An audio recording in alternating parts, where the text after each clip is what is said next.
University of Central Missouri football fans know anytime the Mules take on Missouri Western, they're in for a show. September 16, 2017 was no different. The Mules were 2-1, the Griffons were 1-2. Both teams needed a win in order to keep their playoff hopes alive. At halftime, it was all even at 20-20, but in the second half, the Mules' high-octane offense started firing on all cylinders. UCM tallied 327 yards rushing and racked up another 287 through the air. Freshman running back Devontae Turner had a game to remember in this UCM Classic, the University of Central Missouri Mules and the Missouri Western State University Griffons.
UCM marching band with our national anthem as we get set for kickoff between the Mules of Central Missouri and the Griffons of Missouri Western. I'm Greg Hassler. Alongside is Bill Turnage. Our man on the sideline is Benjamin Eaton, and our producer engineer is Nick Davies. Our officials for our ball game today, referee, it'll be Brian Moore, Jerry Haskell at umpire, John Winter, the head linesman, Phil Lombardi, the line judge, Brent Trammell, the side judge, Adam Hans, the field judge, Derek Madden, the back judge, and Phil Kurgan is the center judge. Our officials are brought to you by Murdoch Banner Financial Group, serving Central Missouri for more than 40 years. Your team for financial planning is Mark Banner, Cohen, Chen Appleton, Carla Curry, MurdochBanner.com. Time now for a key to a Mules victory, and they're brought to you by Key Realty, Warrensburg's real estate expert since 1977. Key Realty Warrensburg, Bill Turnage, your key today. Well, they've obviously got to be more productive than they were last Thursday night. That's, as I said, obvious. So hopefully they can get that done. Defensively, they got to keep Caldwell from having a big day, keep Ussery from having a big day. If they can do that, get the offense cranked up, I think they'll be fine. All right, Benjamin Eaton, give us a key to your victory today for the Mules. And for this, I talked about it in the tailgate show with the kicking game. The last 4 or 5 games have come down to a few points, and every team that's lost a game the last 4 years have missed a field goal. You got to come through when it counts with the field goals. All right, so he's going special teams. You're going defense. I think the Mules just have to come out here and get their offense going. I mean, averaging 17 points a game. That's un-Mule-like, Bill Turnage. They've got to turn it up and get to the 30s. When they do that, the Mules have all kinds of success, and it all begins with your trigger man, your quarterback. Hopefully Brooke Bowles is ready to go today. I'm sure he was not happy with his performance last week, so we'll see what happens here. We'll find out very quickly here in a minute who's going to get the ball first. Those keys brought to you by Key Realty, Warrensburg's real estate expert since 1977.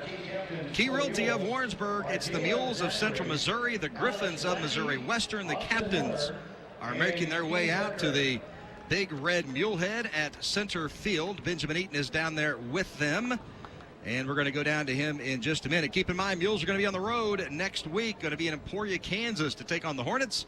We'll talk about that as we move throughout our broadcast today. Let's send it down now to Benjamin Eaton. Captains, this is heads, this is tails. Visiting captain, what's your call? Tails is the call. It is tails. Defer. You'll defer. You want the ball? Which end will you defend?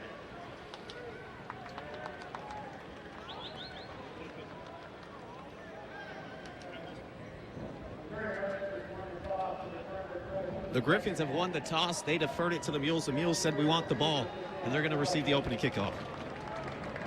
That point toss is presented by Edward Jones Agents in Warrensburg. Alan Grant and Steve Farr. Edward Jones making sense of investing.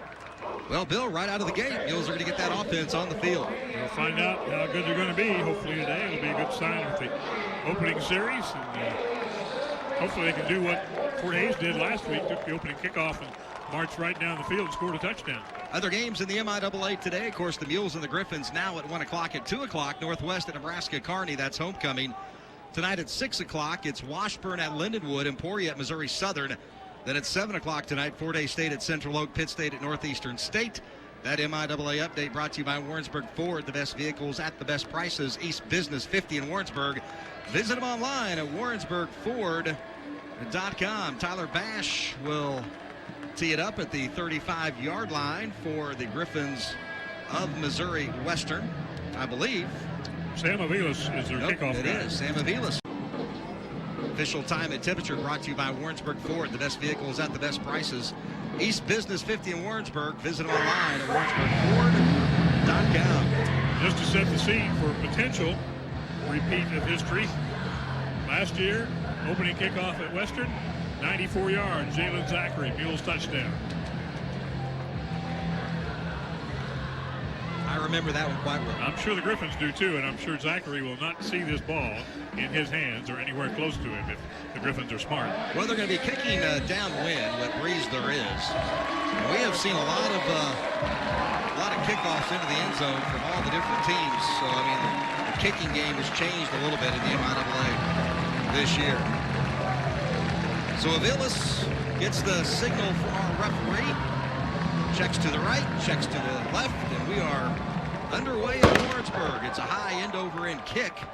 Wilkerson gets into his end zone. He's going to bring it out 3 yards deep. He's to the 10, cuts to the near side, and he'll be pulled down at the 12-yard line. Not a good decision by the redshirt freshman yet again. That's the third time he has done that so far this year. That kickoff is presented by Warrensburg Collision, the official collision center of UCM Athletics. Call 429-2011. So bad field position to start this game. Will be Wilkerson elected to bring that out 3 yards deep into the end zone. So it'll be first down and 10 for the Mules at their own 11-yard line. Marcus Brown on the tackle downfield on the kickoff team for the Griffons. Just over anxious for the redshirt freshman. Wesley Thomas, Jalen Zachary to the far side. Bowles will be out of the gun. Looks over that Griffin defense. Handoff's going to go inside. That'll be Wilkerson up to the 15-yard line. That'll be a gain of 4. So second down. Cody Lindsey on the stop. Lindsey, 6'2", 245 senior from Ozark. Had a pretty good game against the Mules last year. 5 tackles, 1 interception, and 1 fumble recovery. 3 to the far side, 1 to the near side for Bowles. Wilkerson to his left. Bowles back to pass. Throws a quick hitter, and I'm not sure if he threw that behind Eccles or over Eccles' head. It was almost picked off. I think it may have gotten tipped at the line of scrimmage, and Dante Watkins almost was able to have it in his hands, but whoever, Eccles or whoever was out there was able to interfere with that enough to make him not be able to hold on to it. So third down and 6 for the Mules from their own 15-yard line. Just underway here in Warrensburg. 4 wide receivers. Wilkerson to the right of Bowles. Back to pass Bowles. Quick hitter slant. Dropped by Zachary at the 25. And the Mules will have to punt it away after a 3-and-out on their first possession. Jabbar Miles on the coverage for the Griffons. Led the team with 8 tackles and an interception last week against Missouri Southern. So Zach Davidson gets the call here early, averaging 45.8 yards per kick so far. He's done a good job. Redshirt freshman out of Webb City, 6'7" and 220. Jonathan Owens back deep for the Griffons. He stands at his own 42-yard line. Davidson at his own goal line. Good snap. Davidson has it, puts the right foot in it. Low wobbly kick. Bounces at the Mules 40, 45, rolls across midfield gets into Griffin territory, and it'll be down at the Griffin 46-yard line, where the Griffins are going to have great field position for their first offensive drive. 39-yard punt by Davidson, the MIAA leading punter. Well, we'll see what that Mule defense can do. The offense, a quick 3 and out.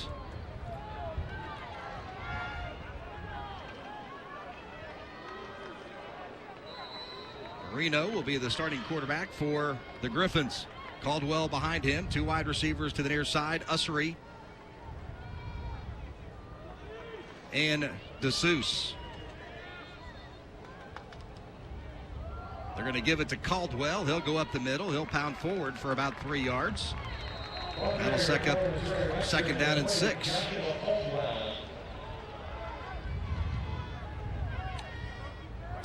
Mike Tannehill led the Mules tackle on that play. He and a couple of others have got there to make the stop. Mike had 8 tackles last year to lead the team against the Griffins. Marino will be out of the gun. Caldwell to his left, 2 to the near side, 1 to the far side for the Griffins. They're going to give it to Caldwell. He'll get to the middle of the line, and he'll just be pushed back. A couple of great defensive stops for the Mules. That went nowhere. That'll bring up third down and 5 for the Griffins. Kind of a new look right now, I believe, Bill Turney's. Looks like Coach McMiniman, the offensive coordinator, he is on the field today. He has been in the booth ever since he has got here, but he is on the field trying to get that Mules offense going. Tannehill again with the stop. So 2 plays, 2 tackles for Mike Tannehill. So a big third down play here for this Mules defense. 2 wide receivers to the far side. DeSeuss comes in motion. To the right, it's Marino. Wants to fire downfield, and it's going to be knocked away, deflected by that Mules defense, and another good stop by the Mules on third down against the Griffins. Elijah Cunningham, the intended receiver, the Mules kind of sandwiched him between the 2 defenders and wasn't able to get a good grip on it and hang on to it. So good defensive effort by the Mules. Bring up a punting situation for the Griffins of Missouri Western. Luke Tice, the punting duties for the Griffs. Back deep will be Jalen Zachary, stands at his own 15-yard line. Tice averages 38 yards per kick. He stands at his own 36.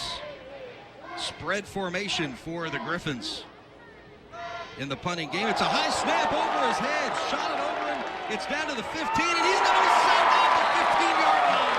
What a play by Mules special teams. They take advantage of the bad snap of Missouri Western, and the Mules are in business inside the red zone of the Griffins. First mistake of the game, this one by Missouri Western.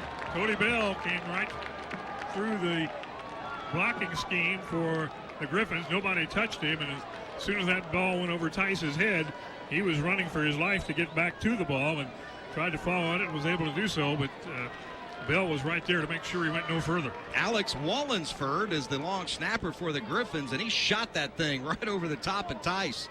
He had no chance, so first down and 10 for the Mules. They're at their 15-yard line. Out of the gun will be Bowles. He's surrounded by Mules. Man to his right, man to his left. Back to pass Bowles. Good protection. Fires in the corner and throws it on the back shoulder of Zachary, but he was tied up with his defender and couldn't turn around quick enough. Brandon Danridge back on the coverage for the Griffins. That'll bring up second down and a 10 from the 15.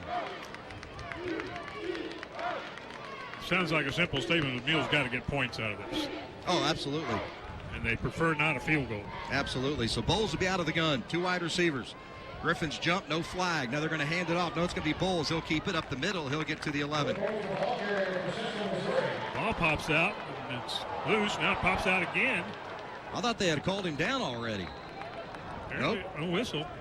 They're going to say it came out on the second effort. And the Mules are going to have it. I thought Bowles was down inside the 10. Now the officials are going to talk about it. I thought the linesman came in and signaled him down.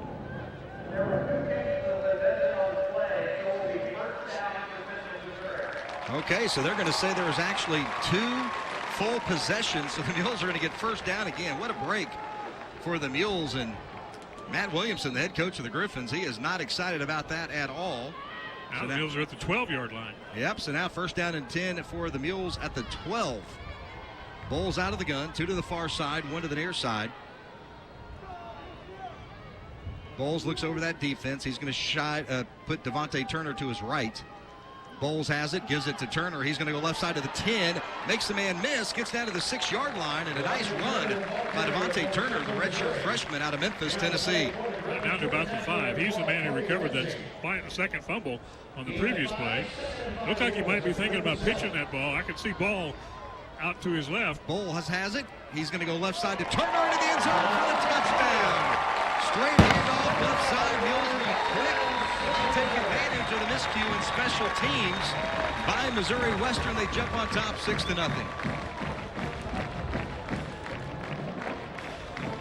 Well, that's exactly what the Mules needed, was a touchdown on this first scoring possibility. Now Alex Langer, who's made only 1 of 3 on point afters. Bowles is coming off. He's shaking his right hand. I think he's going to be okay. We shall see. I know he went down as Langer's on for the PAT. It's up and it is good. Bowles went down and he was laying on his back and he came up. No, check that. I thought it went right down the middle, but he missed another one. So the PAT was no good, and the Mules lead it by a score of 6-0. You're listening to Mules football on the UCM Sports Radio Network. Champions know how to seize opportunities. When they see moments of greatness unfold right before their eyes, they push as hard as they possibly can, and then they push harder. Because the heart of a champion never settles, never quits, and never stops giving its all. We are champions. We are Division II. We go big, we give it everything we've got, and we win. On the field, on our campuses, in our communities, for our causes, in our careers. We rise to become champions in everything we do. We are Division II, and there are no limits here. We make our time count.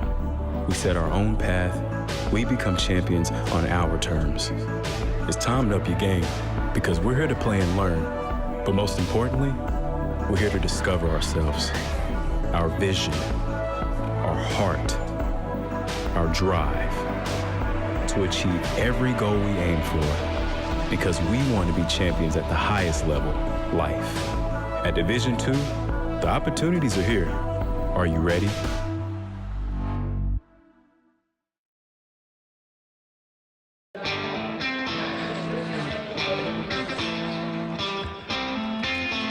.53 left to play in the opening period on Parents Weekend Saturday here at Walton Stadium, Kennedy Field. Mules get the touchdown after the poor snap on 4th down for the Griffons. Devontae Turner takes it in for the touchdown, his 2nd touchdown of the year. Officially, that was 2 plays, 12 yards, even though they ran a whole lot more when they got down there. A lot of special teams miscues, the snap over the head of the punter of the Griffons, and then the missed PAT by Langer. So that makes the score 6-0, 11:53 to play here in the first quarter. Shamar Griffin will be the return man for Missouri Western. Averages 33.3 yards per try. He's only had 3. Langer set to kick it off from the 35. Langer will approach. It's the right foot in it. Drives a high end-over-end kick. Taking it to 10. Up to the 15, 20, 25 is seam to the 30-yard line, and that's where the Griffons are going to have it, 1st down and 10. That kickoff brought to you by Warrensburg Collision, the official collision center of UCM Athletics. Call 429-2011. Well, Benjamin Eaton, here's a chance for that Mules defense. Try to pitch another 3 and out. Yeah, the defense really playing well throughout this season when they kind of have their backs against the wall. That was early help with the special teams. You said also as far as Brooke Bowles go, he kind of jammed his thumb. He has a cut on it. They taped it up. He's good to go. All right, so that's good news for Mules quarterback Brooke Bowles. He's going to be ready to go next time that offensive unit comes out. Cody Bell downfield on the tackle for the Mules on the kickoff team. Nope, we're going to do it all over again. Benjamin Eaton, what was our penalty down there? I missed the call because the white hat was on the other side, behind the people. I was blocked in vision, but he said that we're going to re-kick and mark it back 5 yards. 5 yards against the Mules, so they were the culprits, whatever it was they did. So the Mules will do it again from their 30-yard line, which will give Griffin a chance to improve his return of a few minutes ago. He leads the MIAA in returns. He has a long of 46. He's averaging 33 yards per return. Shamir Griffith. True freshman, 5'7", 150 out of Hannibal. Stands at his 5-yard line, and Langer's now going to tee it up at the 30. 6-0 Mules, 11:48 to go in the first quarter. Langer puts the hand in the air, gets the whistle. Drives one deep. Griffith settles underneath it at the 10 to the 20 from the far side, 25-30, and gets up to the 34-yard line, so he improves by about 4 yards on that return. That kickoff presented by Warrensburg Collision, the official collision center of UCM Athletics. Call 429-2011. And again, it was Cody Bell on the tackle. He's just got a magnet to the kick return guy. Cody Bell, redshirt freshman, good player. Out of Blue Springs High School, 5'10", 185. So Marino will be out of the gun, empty backfield, 2 to the near side, 2 to the far side for Marino. Hard count, Mules don't jump. Mules showing pressure from the edge. Now they're going to put a man in motion. They're going to fake it. He'll run it up the middle, 35 to the 40, and pull down at the 41-yard line. Nice gain on first down. That'll bring up second down and a pair. Austin Miller on the stop, and that, I believe, is his first tackle of the season. Good to have him back. He didn't play last week at all because of an injury and left early in the opener with an injury, so he's happy to get in the statistics column with that first tackle of the year. Caldwell to the left of Marino, 3 to the near side. Play action, Caldwell thrown across the middle, caught at the 45, down to the 40 in the Mule territory to the 38-yard line. Big pass, run, and catch for the Griffons. Able to get that one to Brock Broughton. Broughton, 5'11", 205, a junior out of Kearney High School, transferred from Western Illinois. Had a great career at Kearney High School, rushed for over 4,000 yards and scored 72 touchdowns. Marino out of the gun. Trips around him. 2 to the near side for the Griffons. First down and 10. They give it to Caldwell. He'll stutter step to the right, pushes the pile forward. And that was all on surge. That was 4 yards of the offensive line just pushing that Mule defensive line back. Let's see where they mark him at the 34-yard line. It was like a rugby scrimmage out there.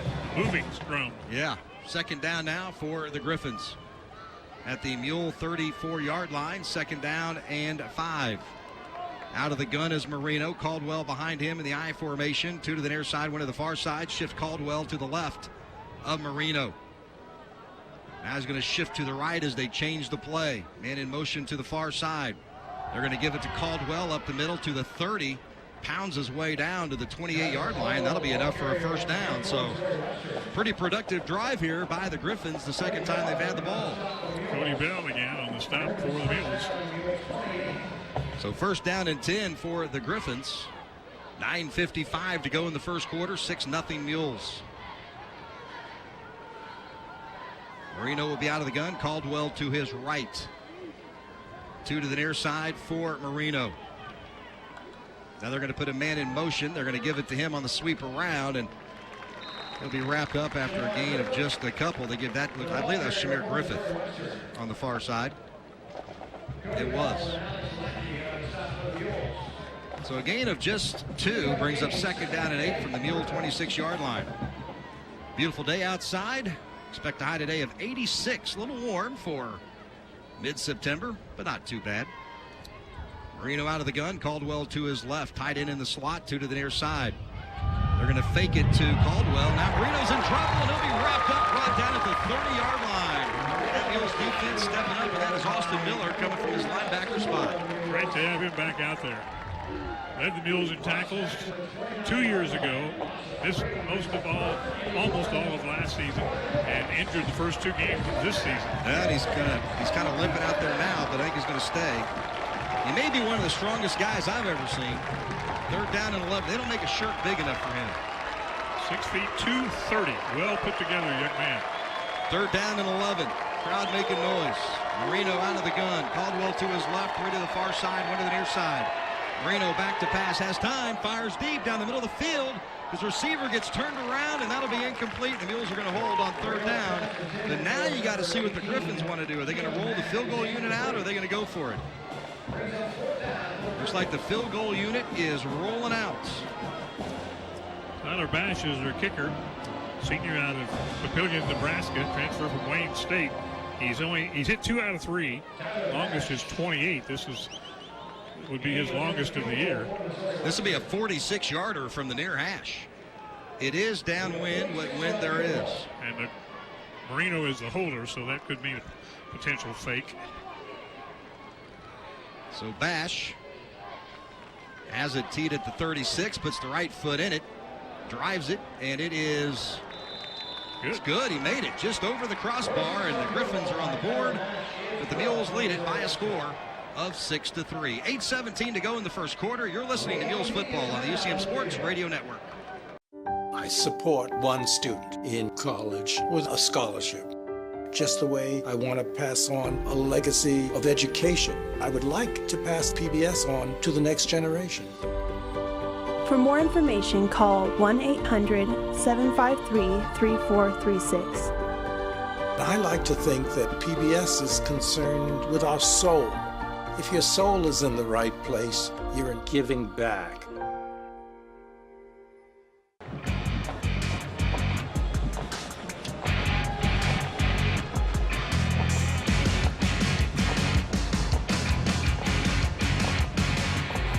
Eight plays, 38 yards, 3 minutes and 26 seconds. And the Griffons kick a 46-yard field goal, 6-3. Mules have the lead, 8:17 to go in the first quarter. Back deep for the Mules will be Jalen Zachary, Kobe Wilkerson. Aviles had it teed up at the 35, but against the wind, knocked that one down. The way they tee those up anymore, it doesn't take much wind, Bill, to knock that ball off the tee. You could almost walk up and blow on the ball and it'd fall off of there. So Aviles approaches, puts the right foot in it. Wilkerson deep in his end zone. He's going to bring it out again to the 10, 15, cuts outside and ripped down at the 16-yard line. And a flag on the play, so we'll see. Maybe a horse collar tackle. When you're 3 yards deep in the end zone, there's no need to bring it out. Sam Webb was the man who made the tackle for the Griffons, but looked like he got him up around the neck when he grabbed him. So we shall see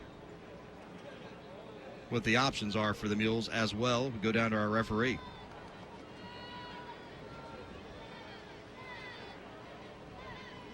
Well, he's still talking to his crew. I'm going to ask Jim what he wants to do. Maybe re-kick is an option here.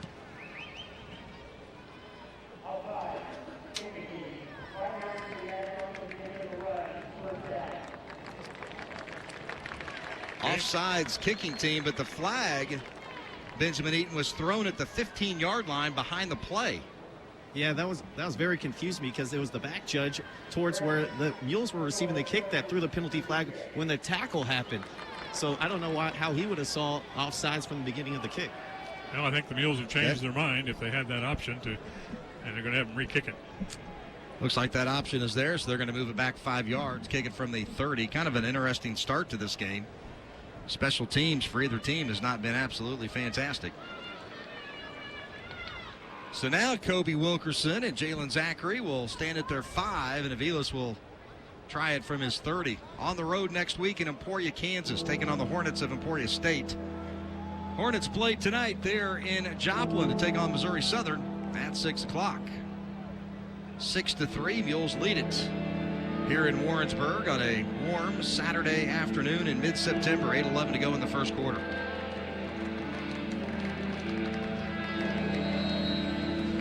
So Aviles will tee it up at the 30. Zachary and Wilkerson have moved up a little bit. They're standing just in front of the goal line. Not sure Aviles can get it all the way to the goal line from this distance. He will approach, puts that right foot in it. It's a high end over end kick. This time Zachary's going to settle underneath it at the 5. He'll bring it down the near hash to the 20, puts on the brakes to the 25, tries to weave his way through traffic, nowhere to go, and he'll be brought down right at the 25-yard line. Then they're going to say he thought he got away, but he was whistled down at the 25. That kickoff brought to you by Warrensburg Collision, the official collision center of UCM Athletics. Call 429-2011. I think the ball popped out, and Kobe picked it up. I didn't see any indication that it was a dead ball at that spot, but apparently it was, and it'll be the Mules ball at their own 24. Yeah, they marked progress at the 25-yard line, so here come the Mules. Bowles will be out of the gun. He's got Wilkerson out there. 3 wide receivers, Eccles to the near side, Parker to the far side. Now they're going to put McMullen in motion, give it to Kobe. He'll run it up the middle, and he'll go nowhere, and that'll bring up 2nd down and 10. Wrapped up by Michael Fulton from the Western defensive line. 6'2", 270, a junior out of Glendale, California. They ran him right behind McMullen. Mules are going to go quick. They got 4 wide receivers to the far side, 1 to the near side.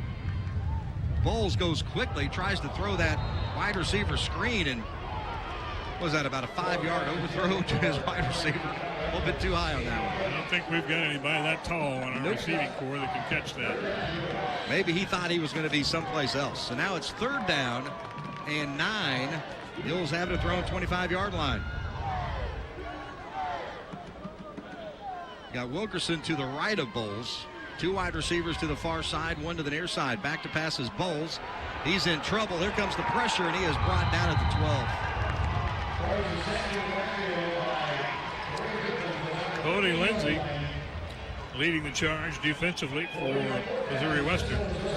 And so this series has gone absolutely nowhere, and the Mules are faced with a 4th down situation at their own 15. 4th and about 20. So Zach Davidson will stand on his own goal line. Jonathan Owens will stand right around midfield. Need a big punt here. Got to flip the field somehow. Eric Klein, the snapper. It's a good snap. Davidson. It's right foot in it. Wobbly kick.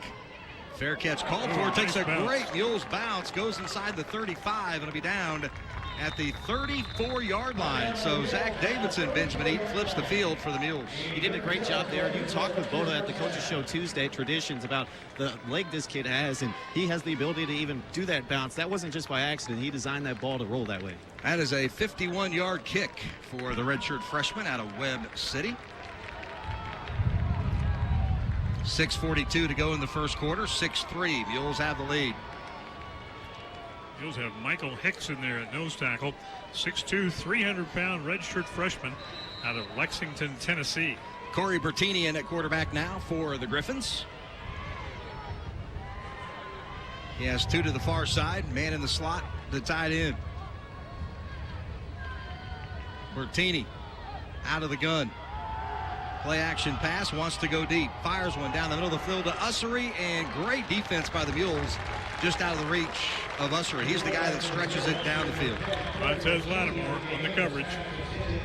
When they're throwing to their best receiver, whoever the team is, you can almost usually count on Montez being on the coverage. So you got Bettini in at quarterback now. So is Derek Gray at running back. The 5'10 junior out of St. Joe. 2 to the near side, 2 to the far side. Gray to the left of Bertini. Bertini back to pass under pressure, ripped down. His shoe comes off, and he is pulled down at the 27-yard line. Rick Pesic got through there from his linebacker spot. Pesic, 6'3", 215, a junior. Lost it back to the 28-yard line. So Bertini takes his shoe and runs off the field, and back in is Don Marino. So now 3rd down and 16. Mules fans making some noise. 2 to the near side, 2 to the far side. Gray to the right of Marino. Mules are showing pressure. They're going to bring it from the inside. Screen pass, inside pass caught at the 30 up to the 35, diving to the 36. Well short of a 1st down for Vanel DeSouza. And the Mules have stopped again on defense, forcing a punting situation.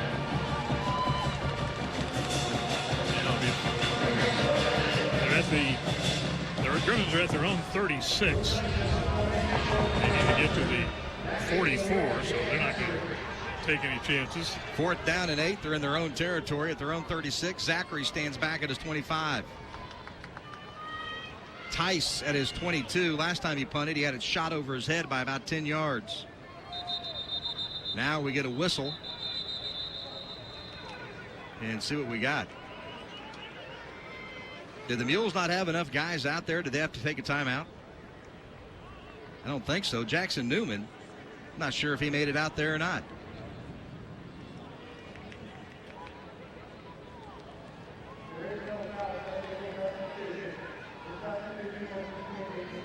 Yeah, they had 11 guys out there. Okay, they were just trying to substitute a couple of guys, and then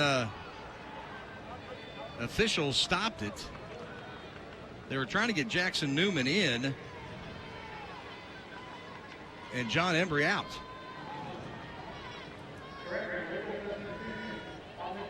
No, they're going to call.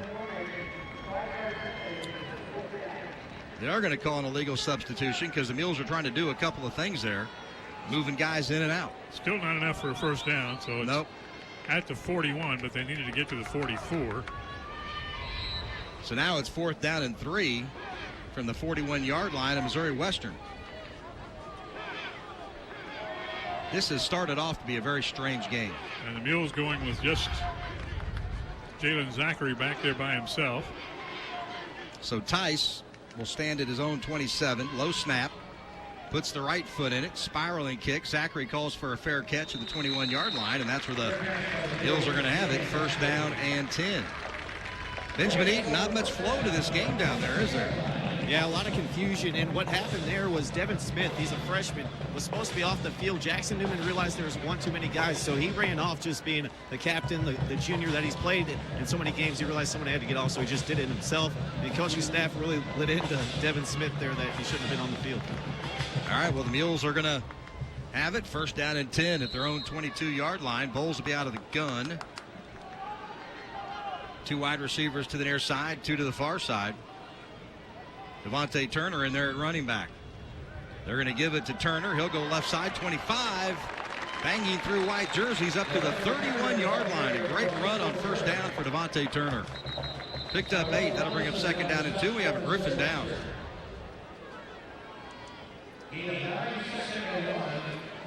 Turner kind of got sandwiched between 2 Griffons. And the injured player who is down, I believe, was one of the 2. It looks like Cody Lindsey, linebacker, is down for the Griffins, so their training staff will come over and assess that. Other games in the MIAA, the only other afternoon game is Northwest at Kearney, and that is homecoming for Nebraska Kearney. Tonight at 6 o'clock, Washburn's at Lindenwood, Emporia at Southern, Fort Hays at Central Oak, Pitt at Northeastern State. That MIAA update brought to you by Warrensburg Ford, the best vehicles at the best prices, East Business 50 in Warrensburg. Still have a man down on the field, so let's step aside. You're listening to Mules Football on the UCM Sports Radio Network. From court to court and lane to lane, under the lights or under the sun, no one delivers Division II sports like NCAA.com. The center of D2 is inside the NCAA.com hub, with exclusive highlights of every sport and live broadcasts of every Division II championship found nowhere else. Make NCAA.com yours, the home of Division II college sports.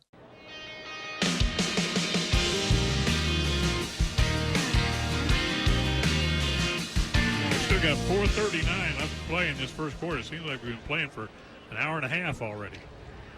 Let's go down to Benjamin Eaton on the sideline. And what did you see down there, Ben? So senior Cody Lindsey, as you said, he's a linebacker for the Griffins, and he came up, and as you said, our running back got squished right in the middle. He also was involved in the middle of all those bodies colliding. He's actually been down for quite some time, still down, laying down. I've seen his legs move, his arms move. He's just grabbing at his head, and they're taking this very cautiously, as they should. Yeah, you know, one of the big things, concussions, that's a huge thing right now. And if that was a helmet-to-helmet type situation at that speed with that Devontae Turner, big-time running back, big guy, big physical guy, I could easily see a situation like that. So they're going to take all the time they can with him while we're letting the medical crew do their thing on the field. Let's take a look at some of the numbers right now. We're still 4 minutes, 39 seconds to go in the first quarter. Now they're helping him off the field. That is good news.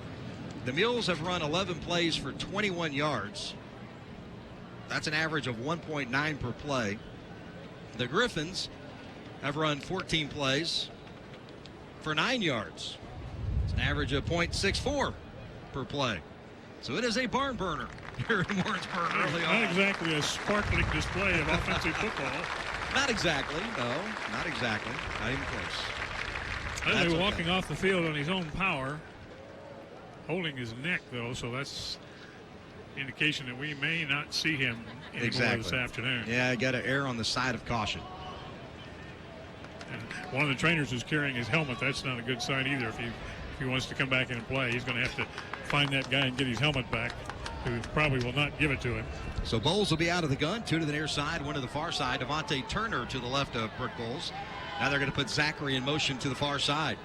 Hand it off to Turner near side. He's got some room. 35, cuts inside 40, up to the 45-yard line. A big rip and first down for the redshirt freshman out of Memphis, Tennessee. Brandon Doddridge made the tackle, and boy, if he hadn't made it, Devontae Turner may have been gone. Mules are going to go quick. Zachary to the near side, Turner to the right of Bowles. Bowles has it. Gives it over to Turner. He'll go left side, 45, turns it up towards midfield. Ball's going to come out. I think his knee was down, but they're going to give it to the Griffons.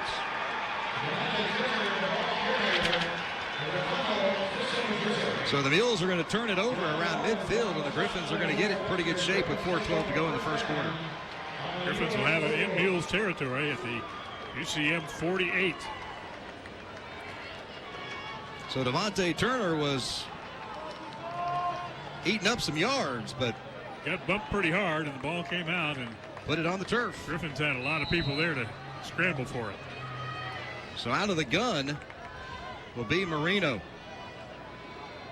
To his left will be Caldwell. Caldwell has it, goes right side, 45, 40, 30, 25, 20 to the 10, and brought down the backside inside the 10-yard line. So a big run by the Griffons after the turnover. Josh Terry, the cornerback over on that left side, was able to catch him from behind, but not before Caldwell got it all the way down to the 5. So it's 1st and goal, Griffons. 1st and goal for the Griffs at the 5-yard line. Marino out of the gun, Caldwell behind him, 2 to the near side, 1 to the far side. Marino changes the play. He puts Caldwell to his right. Now a man in motion to the near side. They're going to fake it to him, and Marino will run it down to the 3-yard line. So that'll bring up 2nd down and goal from the 3.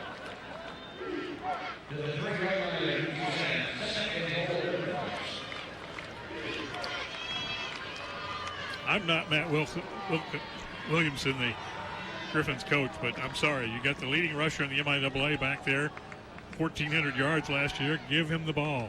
Big formation out there now for the Griffs. Man in motion to the near side. They're going to give it to Caldwell. He'll bounce it off the right side, and he's going to get in for the touchdown. So the Griffins jump on top. They take the lead by a score of 9-6.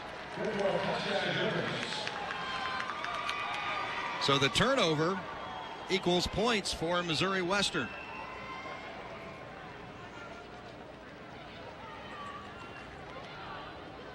Bash comes on for the PAT. Keep in mind the Mules missed the PAT earlier, so they're down 9-6 right now, but it's about ready to be a 4-point game. They line up in that very wide spread formation as if they're going to run it. Now they go into the kick formation. Bash is 6 for 6 on PAT tries.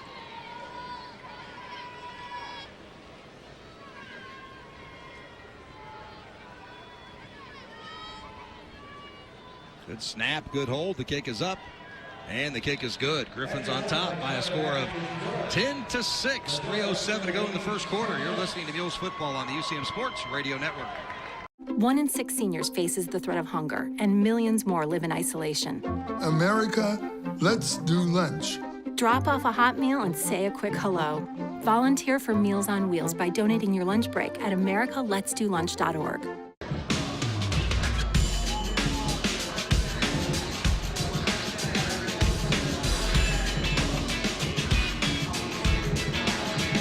.07 to go in the first quarter, 10-6. The Griffins have the lead over the Mules. That was a 3-play, 48-yard drive.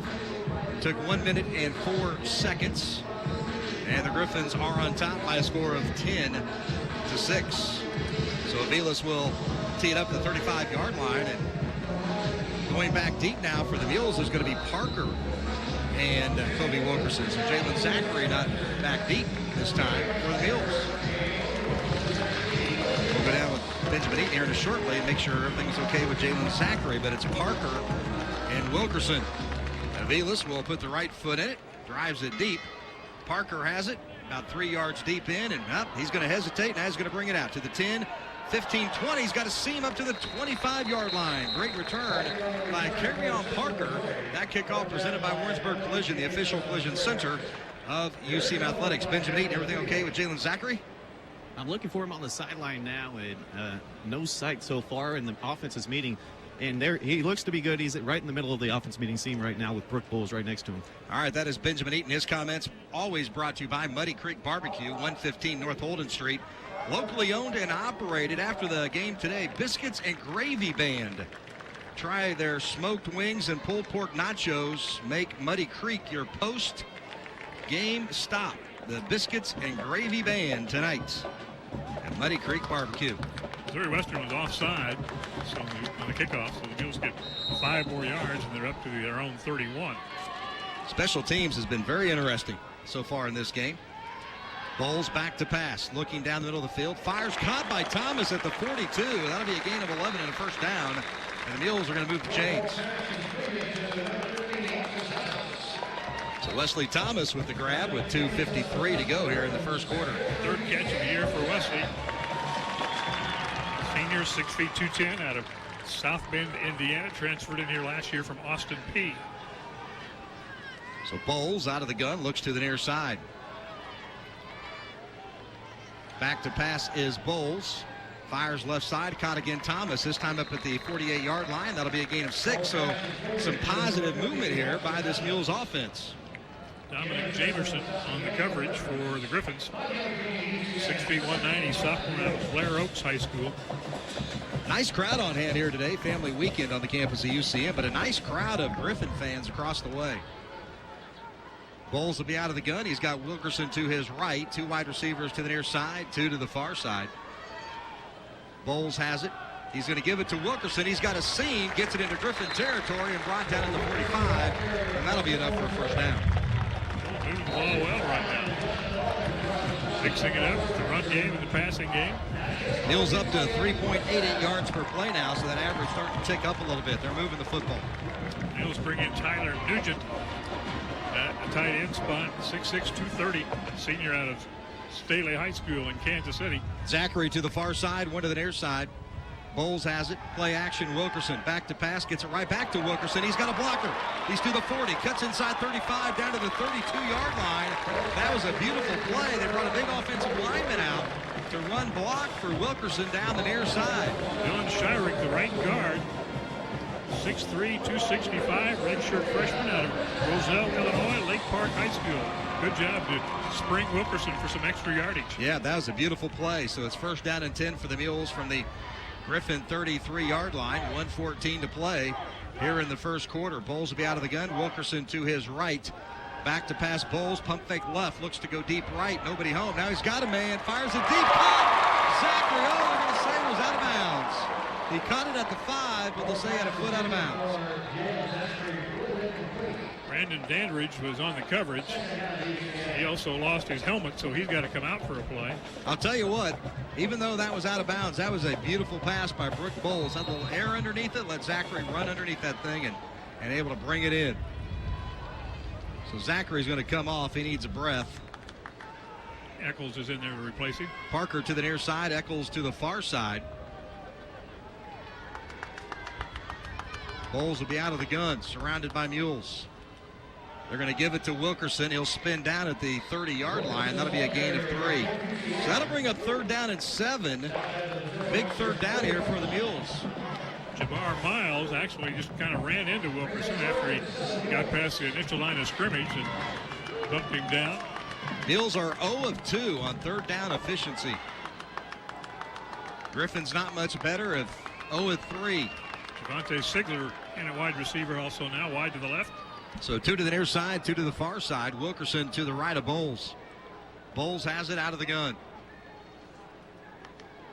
Bowles Gives it to Wilkerson. He'll run near side. He's got a seam, 25, down to the 21-yard line. And that'll be enough for a first down so they convert on third down with 15 seconds to go in the third quarter.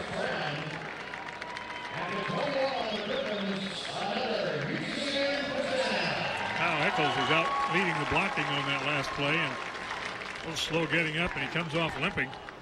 It's a very efficient drive. That was going to be our last play of the first quarter as the clock winds down to 2, 1, and 0. So the first quarter in the books.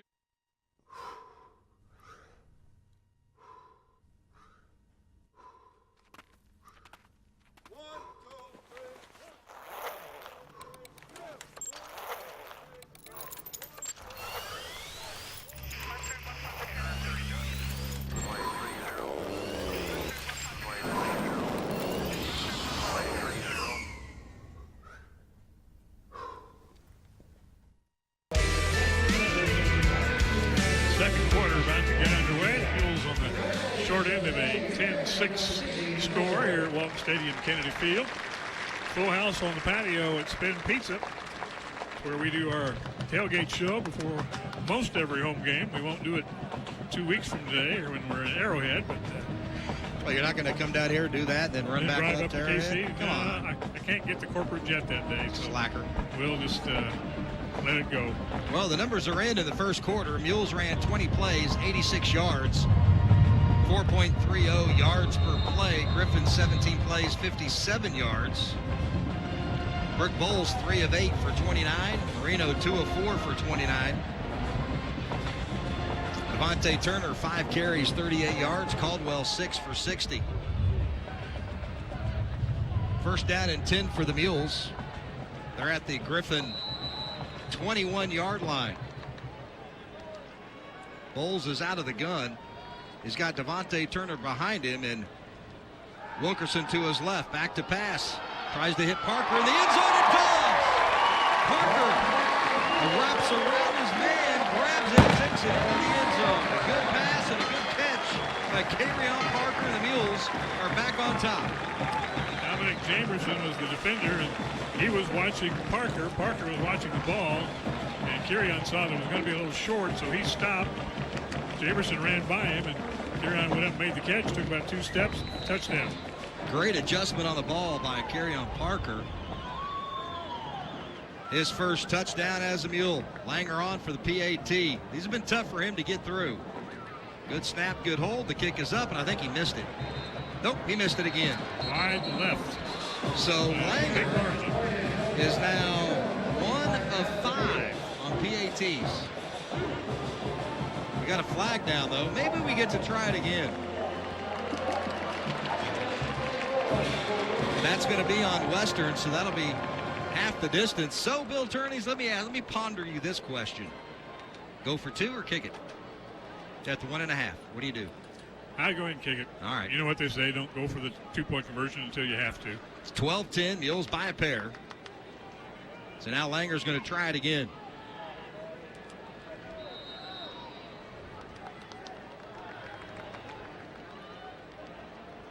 Whoops. Griffin's jump. Kick is up. That one's good.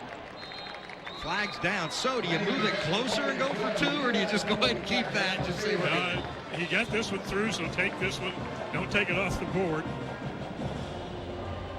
If, in fact, the penalty is against the Griffons, I think it is. I think it is, too. I think they jumped. So I think the Mules just might keep it. Yeah, another saying, don't take points off the board if you got them. That is it. That is true. Even though it's only 1.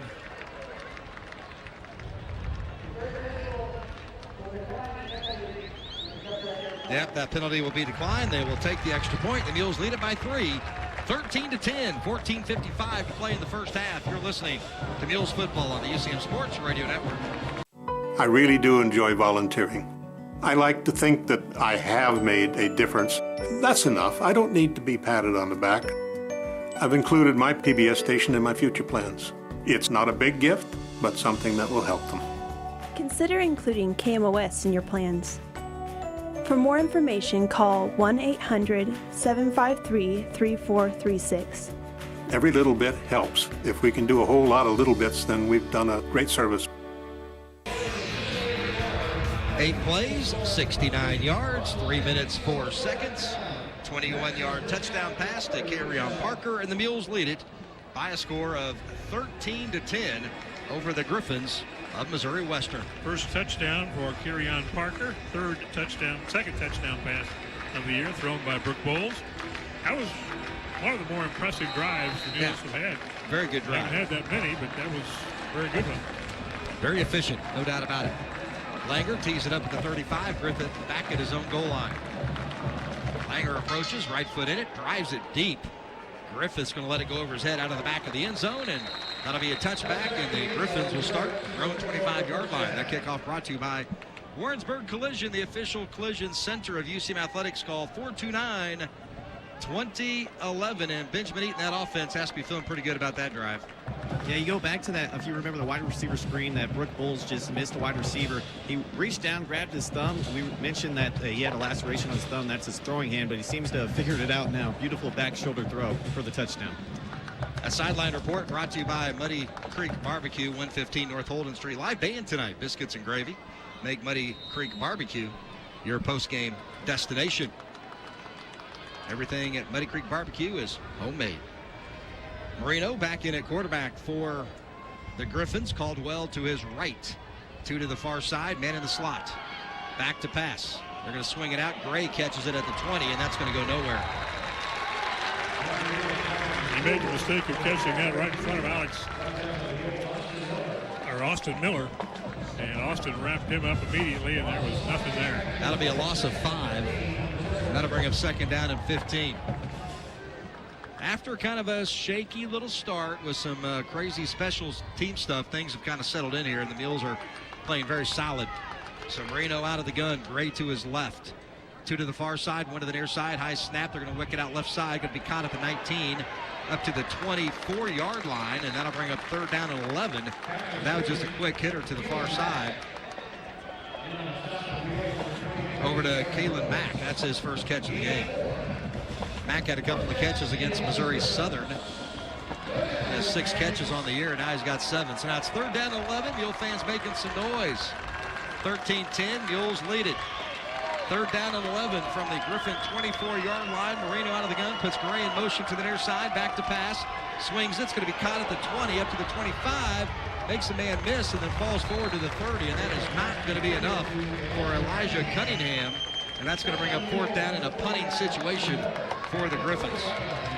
Austin Miller there to make the stop for the Mules.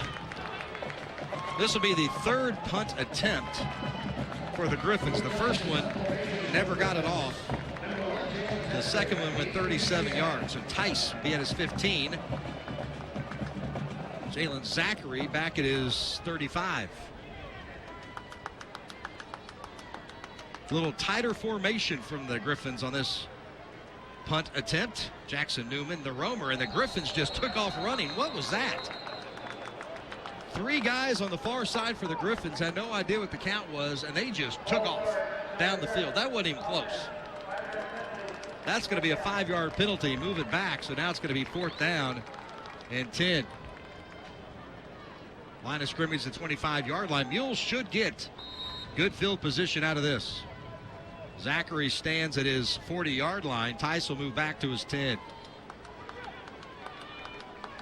This game has been filled with special teams miscues by both teams. Tice has it. It's the right foot in it. Kind of a wobbly kick off the side of his foot. Zachary calls for a fair catch, dives forward at the 45-yard line, and that's where the Mules are going to have it. First down and 10. 13-10. Mules have the lead. 12:34 to go in the first half at Walton Stadium, Kennedy Field. The Mules and the Griffons of Missouri Western. You're listening to Mules football on the UCM Sports Radio Network. Being a champion takes more than talent, more than the perfect pass, more than using your head. Being a champion takes the spirit to always push harder, the ability to overcome any hurdle, and the fire to be the best. Welcome to Division II, where the pursuit is yours to create. And the question isn't, can you do it? It's, will you?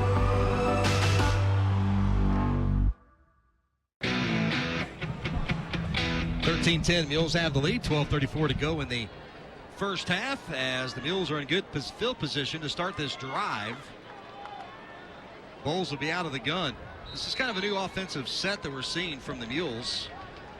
Diamond formation around Bowles. One to the near side, one to the far side. Bowles has it, keeps it, end around to Wesley Thomas, and that was read like a book. Going nowhere is Wesley Thomas. That'll bring up second down and 10. Arian Bass knew exactly what was coming, or at least he indicated he did by stopping that one cold in the tracks. 6'4", 235, senior out of St. Louis CBC. 10 tackles this season, 11 now, 1.5 sacks. Returning starter from a year ago. Second down and 9 for Bowles. He has Devontae Turner to his left, 4 wide receivers, 2 to the near side, 2 to the far side. Turner's going to go in motion to the right of Bowles. He's back to pass, fires quickly, quick slant caught by Seth Abear, the tight end, and he'll get it into Griffin territory at the 46-yard line. Seth Abear's first catch of the day. Dandridge over to make the tackle, but not before the good gain by Seth Abear, his 12th catch of the year. So third down, very manageable. 3rd and 3, Mules go quick. They're going to hand it off Turner, near side. He's met at the 45-yard line, and that's going to be short. So now the Mules are going to have to decide what they want to do. It's going to be 4th down and a couple. You want to play a field position game, kick it away, or do you want to roll the dice? Boda is a riverboat gambler. There's no doubt about it. And he's going to roll the dice right here. 4th down and 2. Bowles will be out of the gun. Turner to his right, 3 wide receivers, 2 to the far side, 1 to the near side. Now they're going to check to the sideline. 20 on the play clock, plenty of time. Big 4th down play here for the Mules. And now we're going to get a timeout, Griffons. They want to talk about it. Mules might have been trying to maybe go for the hard count, get the Griffons to jump, which they have done today. Mules lead it by 3, 13-10. Bill, I think the Mules are they're rolling it. They're going to go for it. Oh, I think they are too. They got the lead. They think their defense is playing pretty good also. Moving the football on offense, playing well on defense, so no need to stop the momentum if you can get a couple of yards here. So here comes Bowles. Devontae Turner will be behind him. You got Abear and Justice McMullen, so a big tight end set to the near side. Thomas and Zachary to the far side, so they are big and strong to the short side of the field. Bowles out of the gun. Bowles has it, gives it to Turner. He'll get it to the 45, falls forward, and that's going to be good enough for the first down. So Benjamin Eaton, the Mules roll the dice, and they pick up a big 4th down. Yeah, the Griffons used that timeout. Weren't sure if the Mules were going to go for it. Nonetheless, Mules said, we're going to go for it, even if you talk about it. And they basically ran the same play. They got stopped at the line of scrimmage last time, and they got it this time. Yeah, that was a power-on-power set for the Mules and the Griffons. Of course, Benjamin Eaton report brought to you by Muddy Creek Barbecue in Warrensburg, your post-game destination. Bowles out of the gun. Back to pass, fires left. Quick hitter caught Zachary at the 35, down to the 32-yard line, and another first down for the Mules against that Griffin defense. Dandridge and Willie Washington combined on the stop, but not before Eccles or Zachary makes the catch and picks up good yardage. Yeah, Mules doing a good job. They're going quick. They're in rhythm. They're very efficient. Bowles out of the gun. He's got Turner behind him. Wilkerson to his left. Abear to his right. Thomas to the near side. Back to pass. Bowles fires a quick hitter. Caught at the 25. Spindler, Zachary, 20, 15. Inside of the 10, 5, and down to the 3-yard line. Jalen Zachary, yards after the catch, and a great pass by Brooke Bowles. Cody Lindsey, who we weren't sure was even going to be back in the game after he got injured a while ago, made the tackle that prevented the touchdown, but Mules are knocking on the door right now. They're about, after 3? First and goal from the 3-yard line of the Griffons on a hot Saturday afternoon in the Berg, but the Mules are looking pretty good right now. Bowles will be out of the gun. Devontae Turner to his left. 2 to the near side, Eccles and Thomas. Now they're going to shift Turner to the right of Bowles. Bowles has it, little timing pattern in the corner to Eccles, touchdown! Eccles got behind his defender, pulled it in, and the Mules lead it 19-10.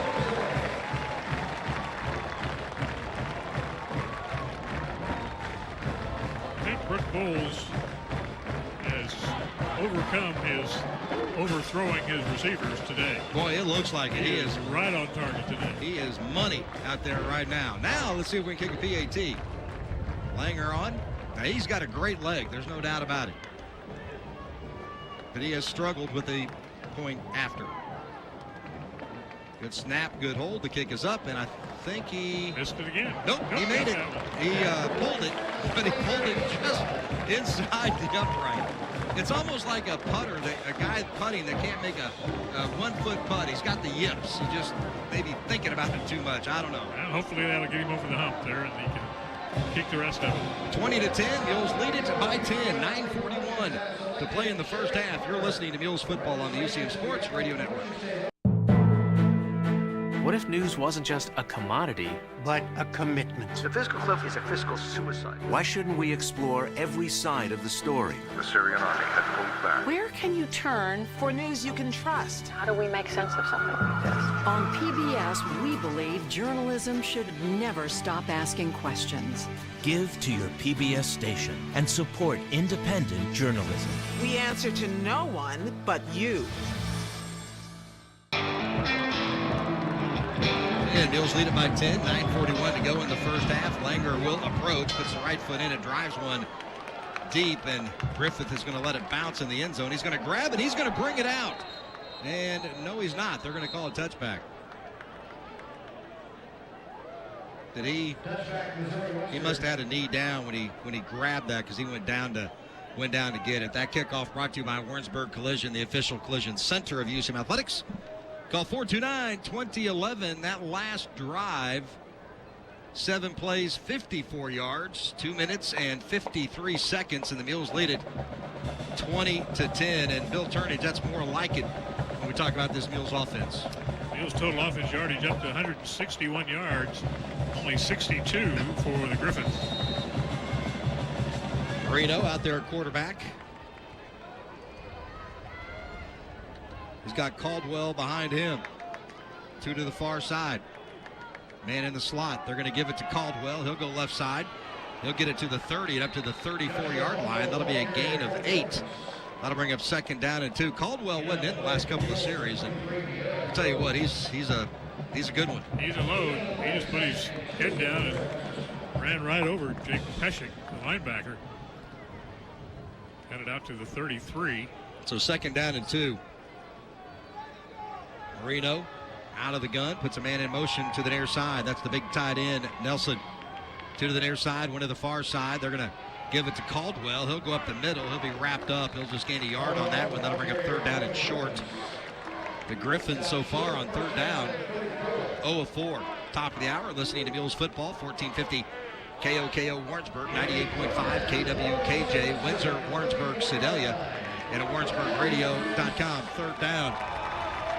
Fans making some noise. Boda trying to get the fans to make some noise as well. They rush to the line. Under center is Marino. Caldwell goes out left side, and one of the Mule players is missing a helmet. I wonder if that has anything to do with the flag. Rafinu Taylor's helmet came off, so it's...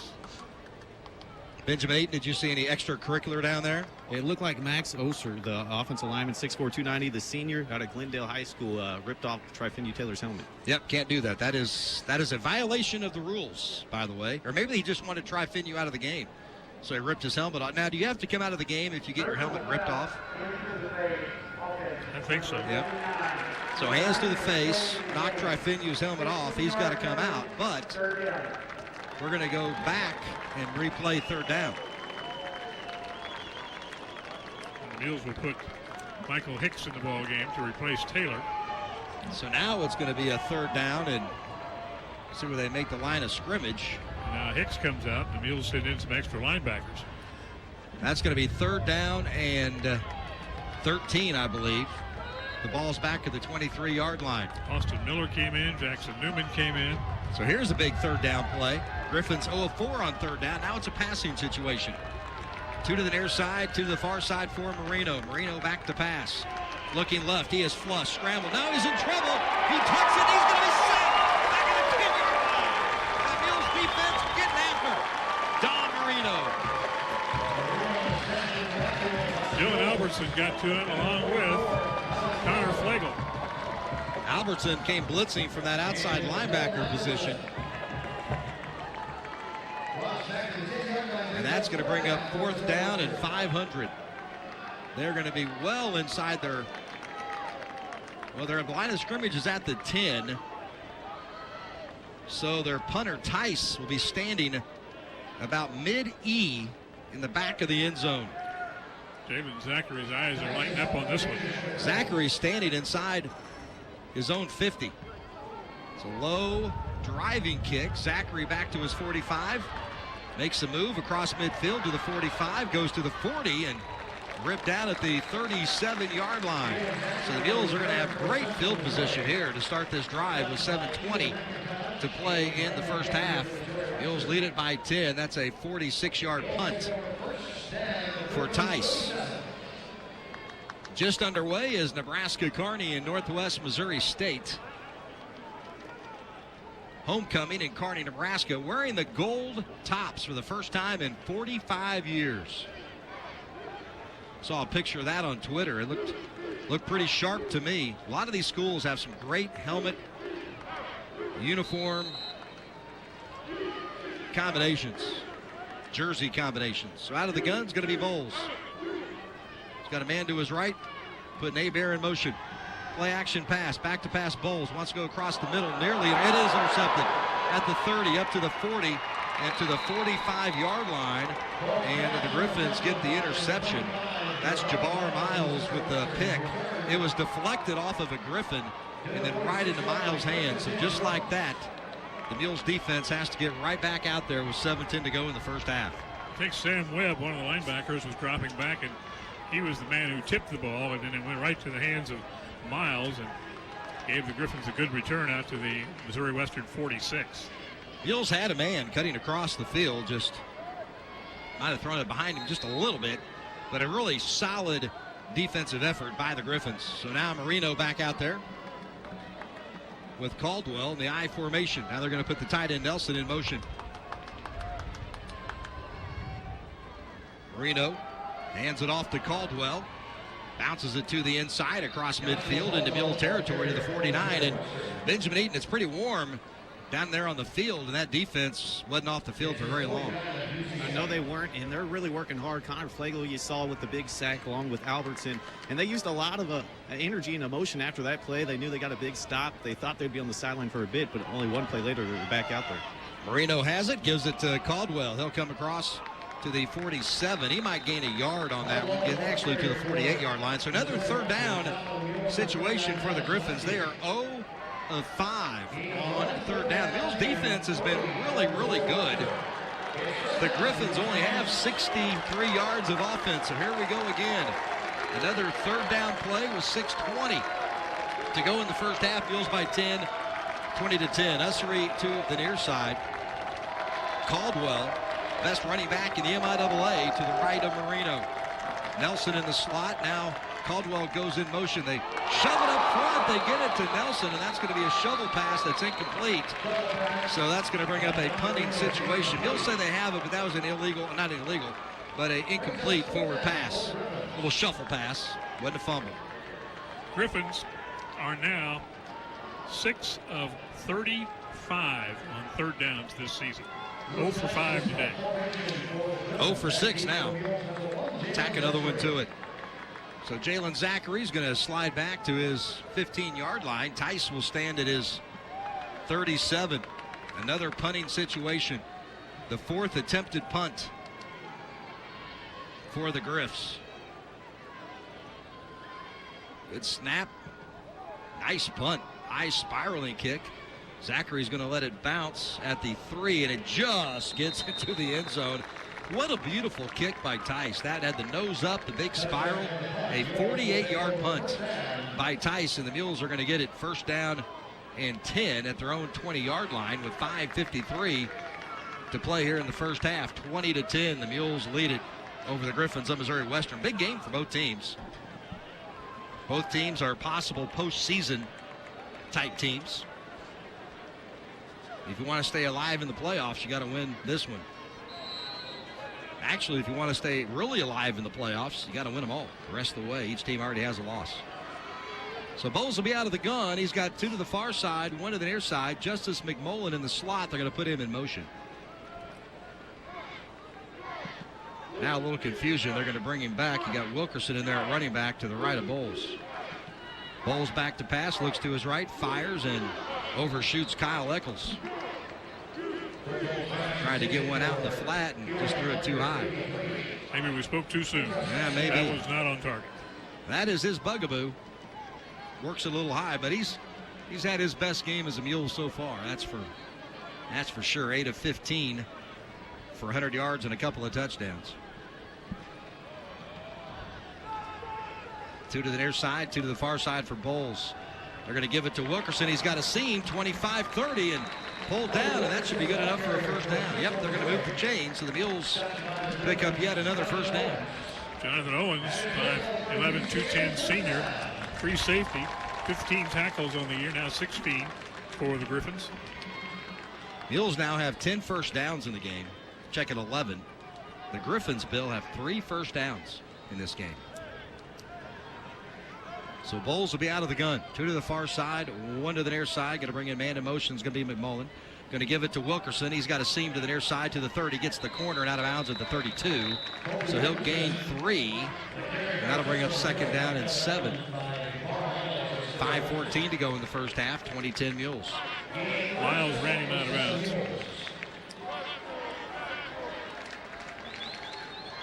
Mules have played a very efficient, solid game so far. So out of the gun will be Bowles. He's got a man in the slot. Now we get a timeout by the Griffons. They're going to burn another one. That's going to leave them with 1 with under 5 minutes to go here in the first half. 20-10, Mules lead it. You're listening to Mules Football on the UCM Sports Radio Network. Don't want to miss out on any of the live UCM athletics action? You can watch it all through Blue Frame Technologies, thanks to the MIAA Network and CTV Central Television. 2 ways to gain access. You can either go to UCMathletics.com, click on the Multimedia tab and select Live Video, or you can hover over your desired game, select the live video icon, and you're in. Either way will direct you to the University of Central Missouri page on the MIAA Network. Already purchased an account? Great! Just log in and select your game. If you don't have an account, simply click the Purchase Access button, create your account, and then select your viewing plan. It's that easy. So, what are you waiting for? Sign up, log in, and start cheering on your University of Central Missouri Mules and Jennies.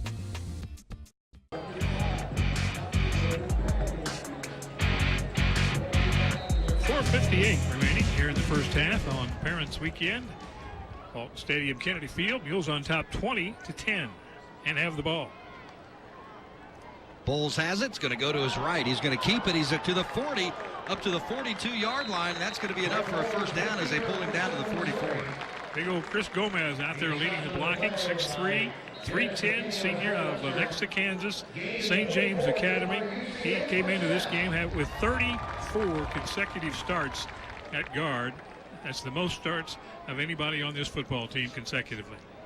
So Bowles will be out of the gun. He's going to put Wilkerson in motion to the far side. Bowles back to pass, looking across the field.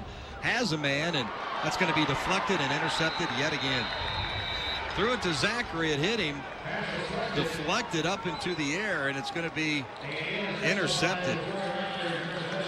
Webb again was the guy who deflected it. He deflected one earlier, and Dante Watkins was a little deeper in the secondary and was able to catch it before it hit the ground. So another turnover by the Mules, but they lead it 20-10. So that Mule defense, it was just out there, is going back out there, getting all kinds of stops, but the Mules have fumbled twice and thrown 2 interceptions.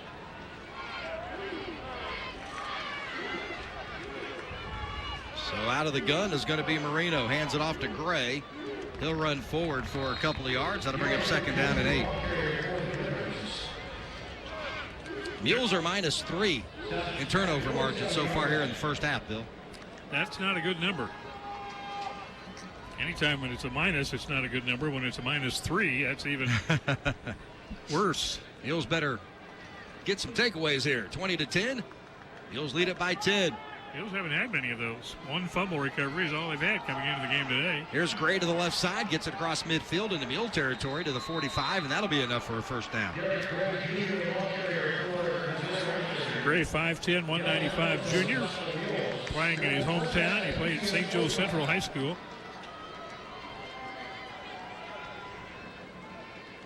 So first down and 10 for the Griffons at the Mule 45-yard line. Daiwan Usry, who's been held well in check here so far, comes out wide to the right side. They haven't really thrown it to him much. Here comes Gray to the near side, 45 down to the 40-yard line. So the Griffons really using that ground game. Boy, if they could punch one in here, they would feel pretty good about that first half. Right now, the Mules lead it by 10 with 3:20 to go.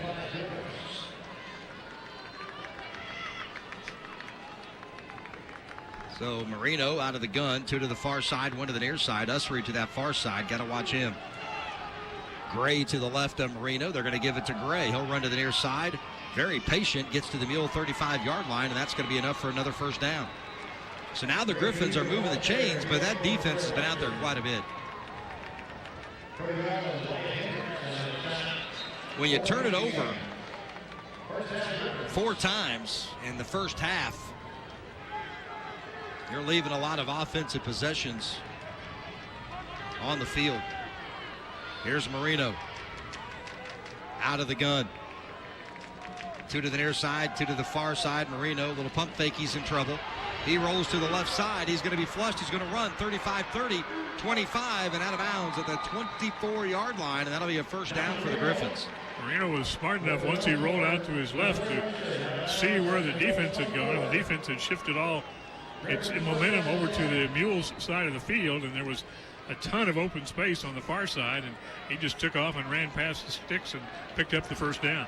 1 to the near side, 1 to the far side. Out of the gun is Bertini now, and he'll shovel it over to Gray, and he'll stiff arm down to the 23-yard line. That'll be a gain of just 1.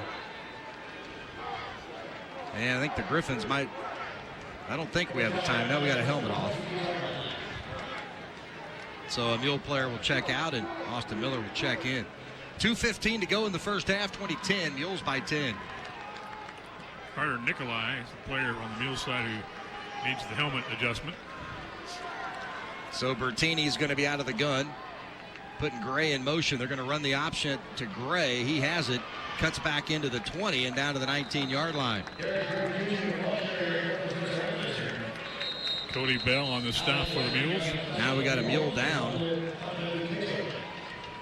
Got a Mule down, and his helmet came off. That is Trifinu Taylor. Trifinu, sophomore, 6'3", 300-pounder out of Kirkwood. Holds down that nose tackle spot.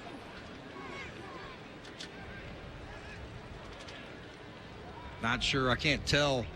Benjamin Eaton, can you tell if he just got the wind knocked out of him? Looks like he's getting up now. Yeah, as soon as he got hit, he kind of took a helmet right to the gut. He flipped his helmet off, and I think you're exactly right. Might have just got the wind knocked out of him. Yeah, he's walking off on his own power. It's going to be good. Of course, Benjamin Eaton's sideline reports brought to you by Muddy Creek Barbecue. 115 North Holden in Warrensburg. Biscuits and Gravy Band tonight. Muddy Creek Barbecue, your post-game destination. So now it's 3rd down and 5 from the 19-yard line of the Mules. So here's a big one for the Mules if they can get a stop here.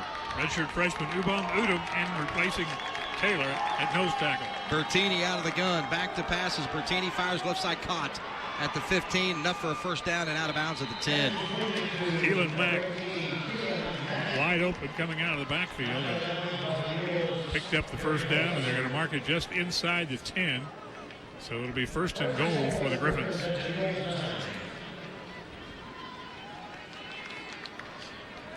So 20-10, Mules by 10, 1:34 to go in the first half.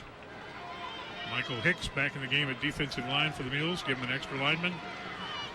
Bertini has it. He'll run it himself left and gets pulled down at the 8-yard line. And that'll bring up 2nd down and goal. Clock running with 1:25 to go. Griffons have 1 timeout left.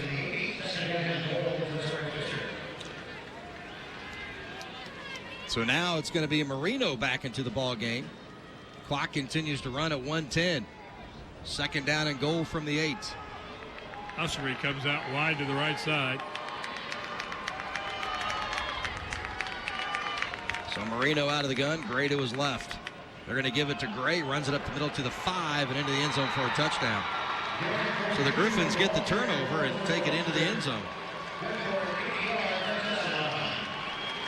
Good job by the offensive line. They just opened up a seam, and Gray went right up the middle and pretty much untouched. That was a 10-play, 55-yard drive. And now Austin Miller's hurt. He's going to get up on his own power, and he'll come off. He's walking. He was motioning to the sideline and started toward the sideline, then went down to one knee. And now he's going to come off. Ron Dubuque, the Mules head trainer, out to. Looks like it might be his shoulder this time rather than his knee. Knee is what he's had problems with. So now the Griffins set up for the PAT. Tyler Bash on for the extra point. 2016. Mules by 4. PAT pending. Good snap, good hold. The kick is up, and the kick is good. So 20-17. Mules lead it by 3. 53 seconds to play in the first half. You're listening to Mules football on the UCM Sports Radio Network. There was an old woman who lived in a shoe. She had so many children, she didn't know what to do.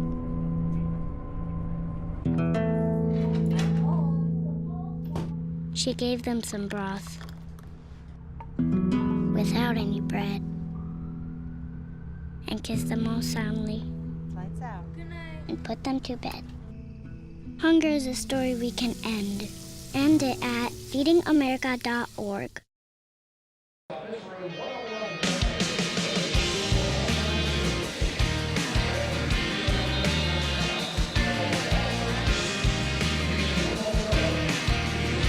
Mules by 3, 20-17, 53 seconds to play here in the first half. That was 10 plays, 55 yards, took 3 minutes and 36 seconds. I believe all 17 points are off of Mule turnovers.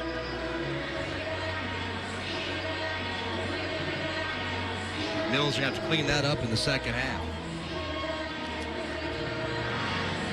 Jalen Zachary and Kobe Wilkerson back deep for the Mules. Bayless will approach to the 35, puts the right foot in. It's a high pooch kick. Fair catch called for by Abear at the 35-yard line. A couple of Mules ran into each other, but they brought it down, and that's where the Mules are going to have it. Pretty good field position with 53 seconds to go. That kickoff brought to you by Warrensburg Collision, the official collision center of UCM Athletics. Call 429-2011. Emil Cofield, a linebacker who was in on that kickoff team, he was the guy who backed up and caught it in front of Abear, and he's going to say, no, I'm not going anywhere. I'm just going to catch it and stop right here. Let's see what the Mules can do. They have 3 timeouts, 53 seconds. Bowles will be out of the gun, 2 to the far side, 1 to the near side. Griffons are showing pressure, and the Mules are going to jump off sides.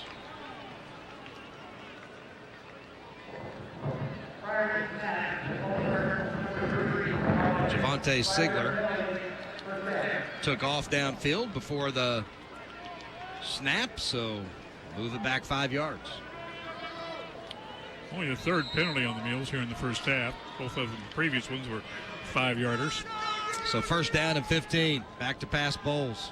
He's going to roll to his right, looks downfield. He has a man and overshoots Parker at the 45-yard line. Pretty good coverage, though, by the Griffons. They had defender in front, defender in the back. So 47 seconds to go. Mules are going to have to decide if they want to keep throwing it, or if they do, they'll probably have to give it back to the Griffons if they can't convert. Back to pass Bowles. Goes to his right, fires low, and that one bounced in front of Parker. Yep, he was rolling to his right, threw it to Parker, but threw it about a yard short. That'll bring up 3rd down and 15. 43 seconds. Do you run it here and try to let time run off? Bowles, yep, they do. They run it to the near side. That's going to be Devontae Turner at the 30, and I bet the Griffons call that final timeout. So they do. So the Mules are going to have to punt it. 38 seconds to go here in the first half. Gail Cornman backup linebacker, made the You can stop. watch every UCM. So the Griffons are going to get the ball back, and we'll hope that Davidson can get off a good punt. Otherwise, the Griffons are going to have pretty good field position. A couple of passes could get them in field goal range. You know, you look at time of possession, the Griffons 17 minutes, 26 seconds. The Mules 11 minutes and 56 seconds. The Mules, they feel like they've dominated this game, but they've turned it over so much. 4 turnovers. They have 187 yards of offense. The Griffons 119. They've only thrown the ball 10 times. They're 6 of 10, where the Mules are 8 of 18 with a couple of picks. So the Mules are going to have to give it up. Zach Davidson will punt it away for the Mules. Griffith back deep for the Griffons. Dandridge back there as well. So Davidson stands at his 15. It's a good snap. Puts the right foot in it. High spiraling kick. Nice kick. Griffith back to his 15. He'll cut to the far side. He's got a seam. 20, 25, 30, 35, 40, 45 across midfield. 45, 40. And pushed out of bounds at the 38-yard line. So not much field position difference there. That was a huge kick return by Griffith down the far side. Boy, that was set up perfectly. And Davidson was the man who ran him out of bounds, and had he not done it, Griffins could have had an even better field position. Now they've got it 1st and 10 at the Mules' 39-yard line. 22 seconds to go. Here in the first half.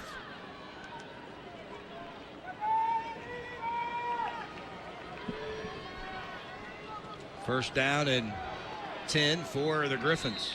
Marino's going to be the quarterback. Ian McIntosh in the game at running back. Mules are going to show pressure from the edge. Now Marino keeps it. He's going to run. He's to the 35 and jumps out of bounds, and that stops the clock with 14 seconds. Mules tried to tackle him in bounds, couldn't do it. Josh Terry forced him out of bounds. He did a lot of lateral running, but not very much forward running.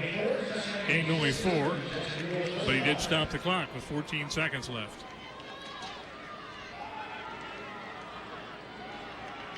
So 14 seconds to go here in the first half. Marino out of the gun. Marino's going to be back to pass, steps in the pocket. He's in trouble. Now he's going to run across midfield and pull down at the 30, and that should do it for the first half. Well, they're going to stop the clock to move the chains. There's 7 seconds. Griffins are lining up quick. They're going to spike it. And they do. Connor Flegel made the tackle on Marino on the previous play. So they got time for one more play, 5 seconds, and they're going to send out Bash to see if they can tie up this football game. His longest this season's only been 28 yards.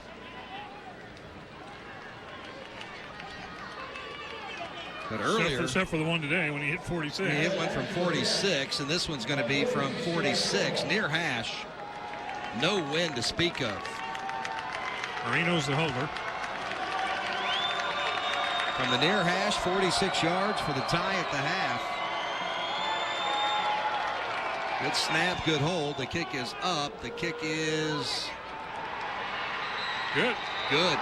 And as time expires, the Griffons tie it up at 20. So 10 unanswered points down the stretch for the Griffons of Missouri Western.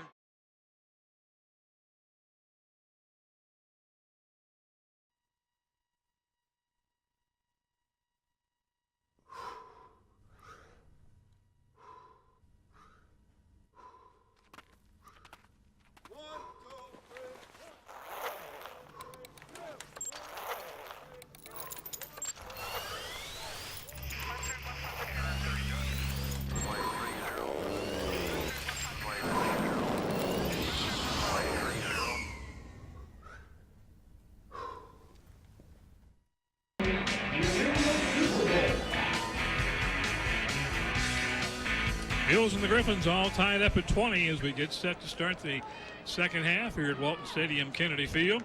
And the Griffons are going to get the football to start the second half. They scored 10 unanswered points to overcome a 20-10 deficit and pull even on the final play of the half on the 46-yard field goal by Bash. He's kicked 2 46-yarders today for the Griffons. Yeah, we heard from Coach Boda at halftime. His comments presented by Kim Ream, American Family Insurance, 209 Eastgate, Warrensburg. Auto, home, business, farm, and life. Let American Family protect your dreams. 747-2747 as Langer tees it up at the 35-yard line. Griffin back deep. For the Griffons of Missouri Western, Langer will approach. And the second half is underway, and Griffin's going to take that about 3 yards into the end zone. He'll bring it out. He's to the 10, 15, 20, 25 is seen, 30, 35, and out of bounds at the 38-yard line. That kickoff brought to you by Warrensburg Collision, the official collision center of UCM Athletics. Call 429-2011, and Bill Turnage, another good kick return by Griffin. Yes, indeed. Good hustle by Langer, the kicker. He came over and forced Griffin to veer towards the sideline, and then Franklin Hunt came over to make the final push out of bounds. But good field position for the Griffins to start the second half at their own 37. Don Marino, the junior out of Osprey, Florida, will come out as quarterback for the Griffins. He'll have Josh Caldwell behind him. 2 wide receivers to the far side, 1 to the near side. Nelson in the slot. Marino has it, hands it off to Caldwell. He'll get to the 40 and up to the 44-yard line. That'll be a gain of 7 on first down. That'll bring up second down and short. One thing to keep note of, maybe Caldwell didn't play the last 2 series for the Griffins when they had the ball. They had Gray in there, so he's had a little chance to rest his legs on the sideline. They do a good job of that, mixing him up, and he's going to go ahead and check out. They're going to go empty backfield. 3 to the far side, 1 to the near side. Man in the slot. Mules are going to show pressure. They don't bring it. They're going to do a sweep around. It's Griffith across midfield, 45, and upended at the 40, but that's a big gain of about 15 yards. So right out of the gate, the Griffins are moving the football. Into Mules territory. De'Aaron Rhodes finally made the tackle, but not before Griffin got to the Mules 39. So first down and 10 for the Griffins at the Mule 39-yard line. Mules had this game in control at 2010, and then it's been all Griffins since that point. 2 to the near side, Nelson in the slot. Caldwell behind Marino. They're going to give it to him.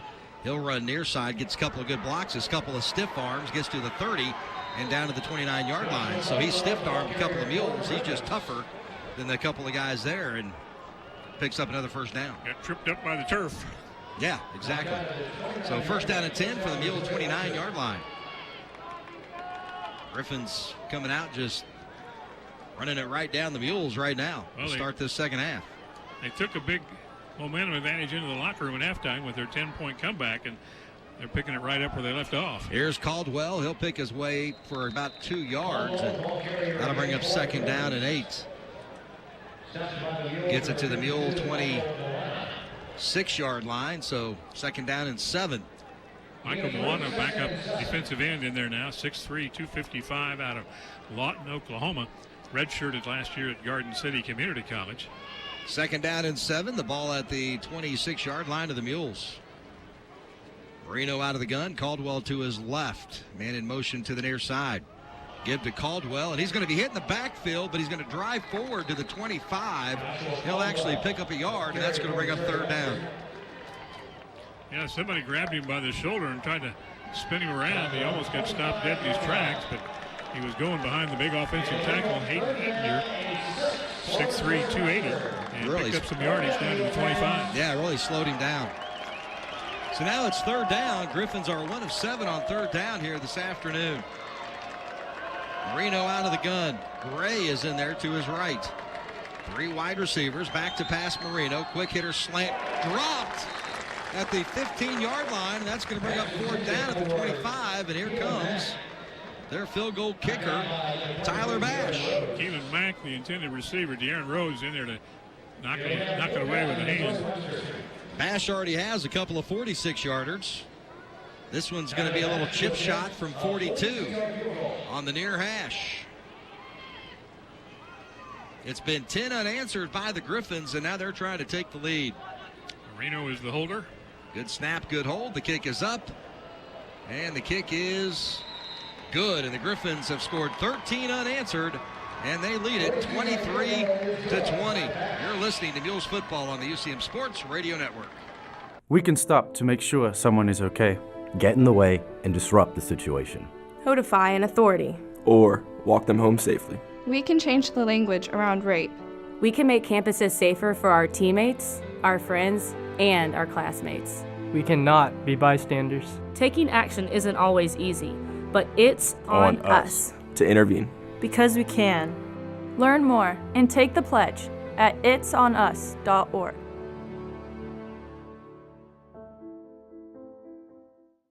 Deep for the Mules will be Zachary and Wilkerson. 23-20, Griffons have the lead. Here's the kick. Zachary comes up to the 13-yard line, bobbles it for a second, has it at the 20-25, tries to use his speed and get to the near side. Can't do it, but a flag on the play. Tim Hall and the kickoff team made the tackle. That kickoff brought to you by Warrensburg Collision, the official collision center of Warrensburg Athletics, 429-2011. See what we have here. We have a hold, it looks like, on the kicking team. So the Mules are going to start very deep in their own territory.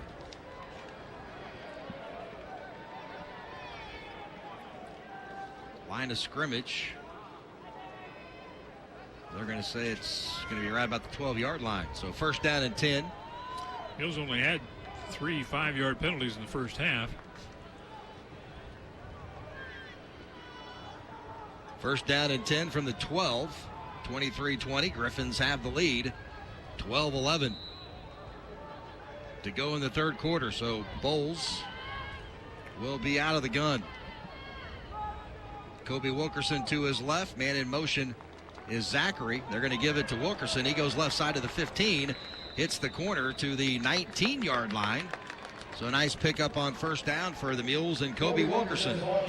Dante Watkins pushed him out of bounds. Second team All-MIAA selection last year. Had 98 tackles for the Griffons. That brings up second down. Very manageable. Second down and 3 at the 19. Tyler Nugent in there again with the other tight end. It's been 13 unanswered by the Griffons. Bowles out of the gun. 2 to the near side. Wilkerson to his left. Hebert to his right. Back to pass is Bowles. Looking, fires a deep one and tried to hit Zachary, but carried it out a little bit too far.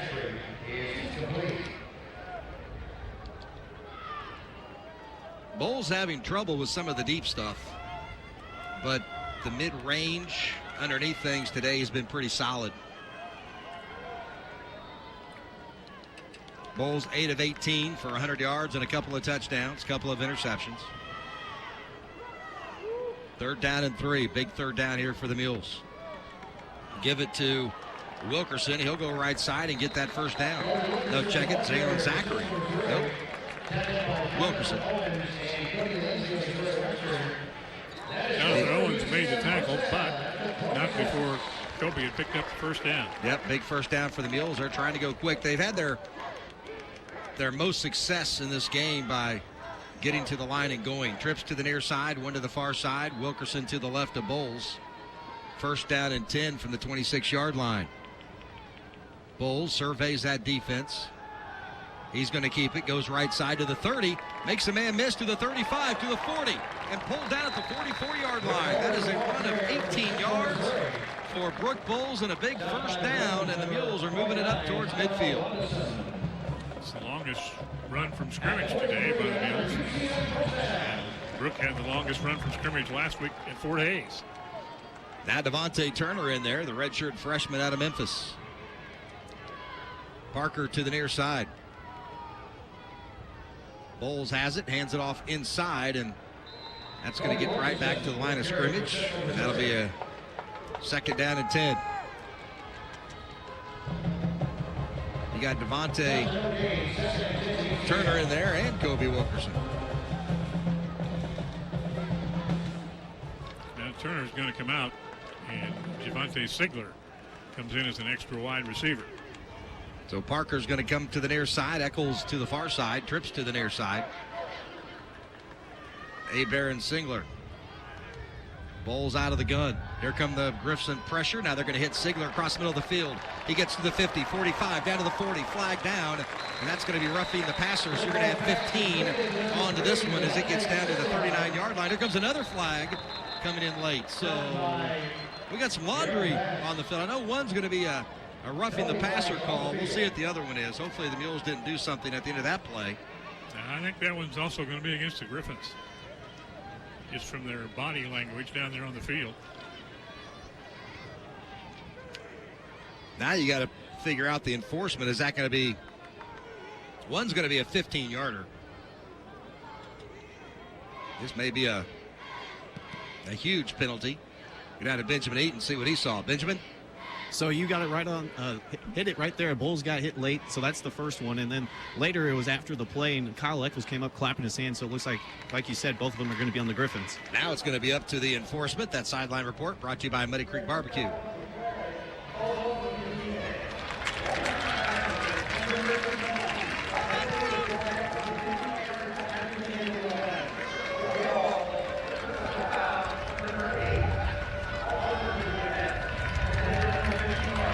Be a 30-yard penalty when you mark them all off. So that's a big one. That was Bass.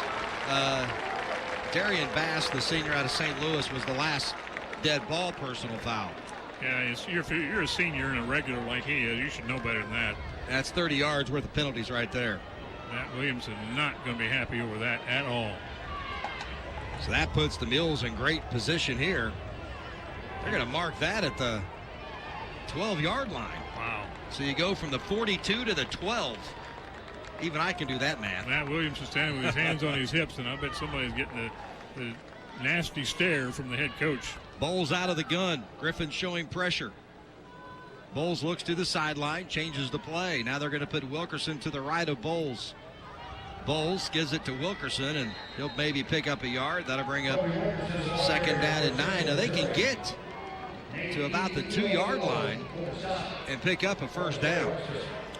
Nate Elo, defensive end, played at Fort Osage High School in Independence, 6'2", 300-pound junior.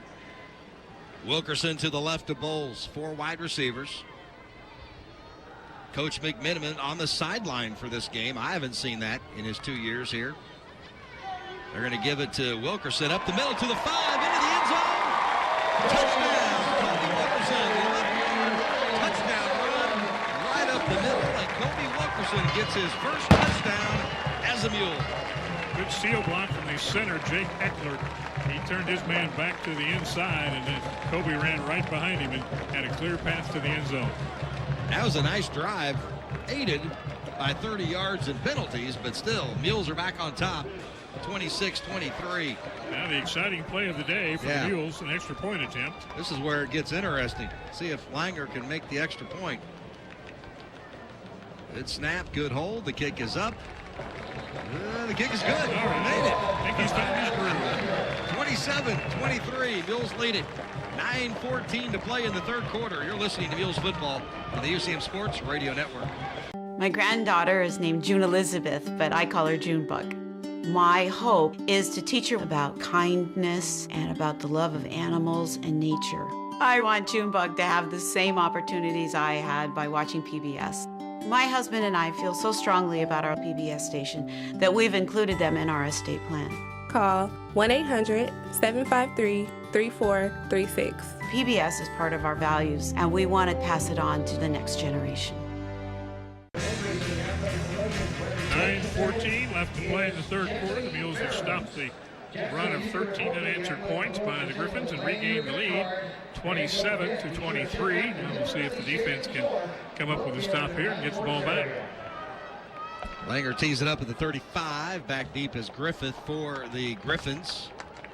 He leads the MIAA in returns. He's been very good here today.